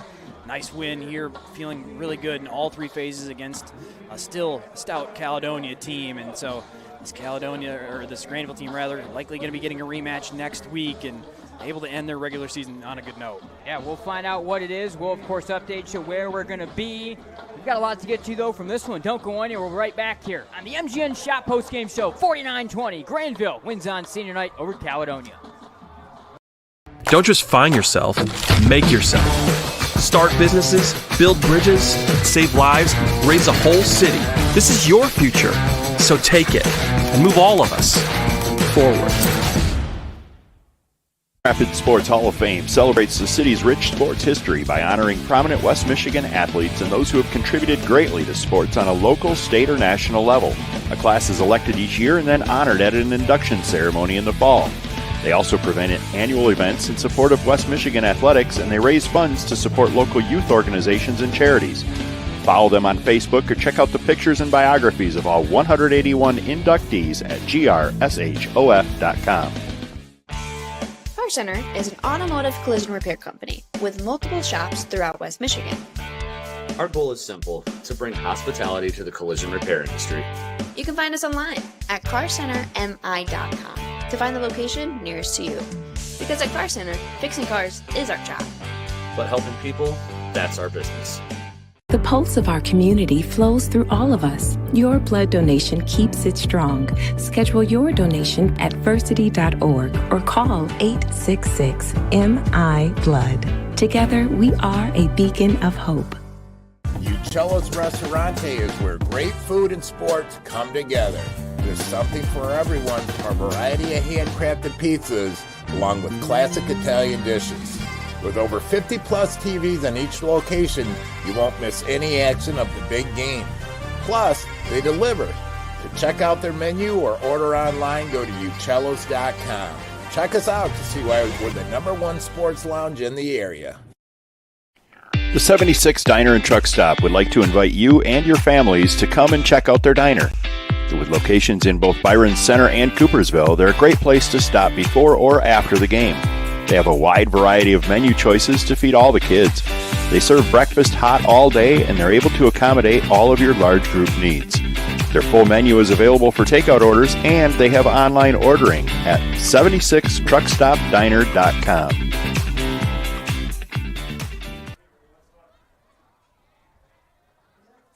Welcome back. Nate Dreyer, Chandler Timmer, MGN Shop post-game show, 49-25-4. The finish on the year for the Bulldogs. Caledonia will drop to 4-5 as they close their season. The Bulldogs play on in the D1 playoffs a week from now on Michigan Sports Radio. Chandler, I'll give it over to you. You can take us through some stats. This is going to be more than you normally talk during this segment, I think. Yeah, no, it definitely will be. Ended up being a lot of numbers yet after the late action. For Caledonia, Betzer ended up with 98 passing yards. Backus had 144 thanks to a couple long completions there at the end.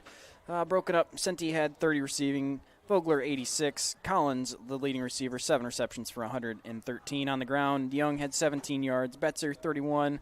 Backus with 6 for the Bulldogs. Through the air, Newville 3 completions for 155 yards. 2 for 90 to Sadinsky and 1 for 65 to Connolly. On the ground, Terry 21 carries, 202 yards. Hardeman had 18 yards. Sadinsky 66. Newville with 10.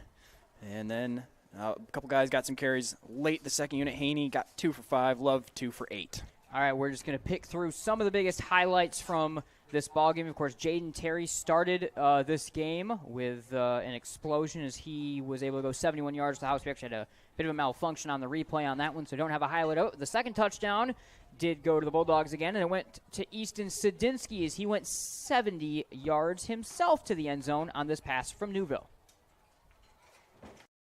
Bounces off Jaden Terry. Sadinsky reverses field. There he goes. The senior. Only green grass in front. Touchdown, Grandville. What a play. Easton Sadinsky to the house.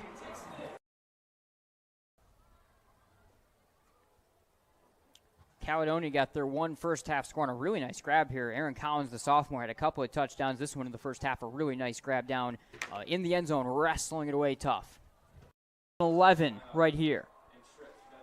Betzer. Here comes the pressure. Swings it to the end zone. Caught. Touchdown. What a grab by Aaron Collins, the sophomore. Went up and got it. This one will count.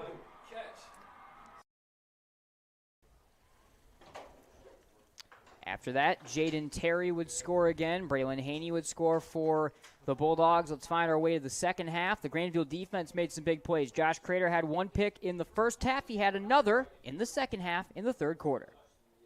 See if the Scots can keep this drive going. Betzer again across the body on the rollout. Here comes the pressure from Wyman. Just forced to chuck it down the field. Intercepted. 10-yard line. Diving pick. Crater. Second of the night.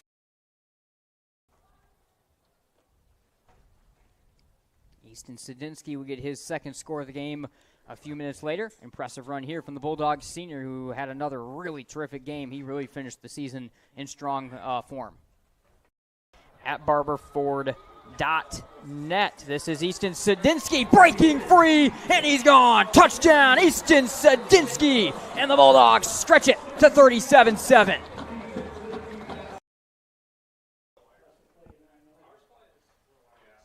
Then maybe one of the most clutch plays of the whole game. This was a nailed 43-yarder that had leg from 50 plus for Jake Karanen, and importantly, this got the running clock going. Here for Jake Karanen. This one's got plenty of leg on it. Easily good from 43 yards for Karanen. He just keeps stretching it backwards. No problem on that one. Then in the final minute of the running clock, both teams scored. Collins scored from long range. Vogler scored from long range. And Miguel Rojas, who had 2 kickoff returns a year ago against Caledonia, he got this one to put an exclamation point on the senior night win for the Dogs. To return this one at the 20, and they're going to give Miggy a chance to bring it back. He's got the speed. He had 2 returns last year against Caledonia, and out of the total. Touchdown, Miguel Rojas.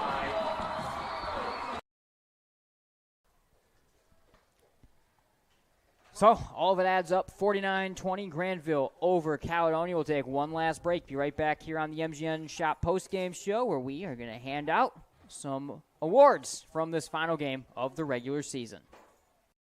Gear up this season with the MGN Shop, featuring everything from t-shirts, sweatshirts, hats, and outerwear, to water bottles, stickers, and other accessories that help show off your style and your support of Game Night, the Grandville Bulldogs, and more. To shop, click on the Shop Merch tab at the top of MichiganGameNight.com and browse nearly 50 items. And be sure to check in frequently as new items are added throughout the season. That's the MGN Shop through MichiganGameNight.com.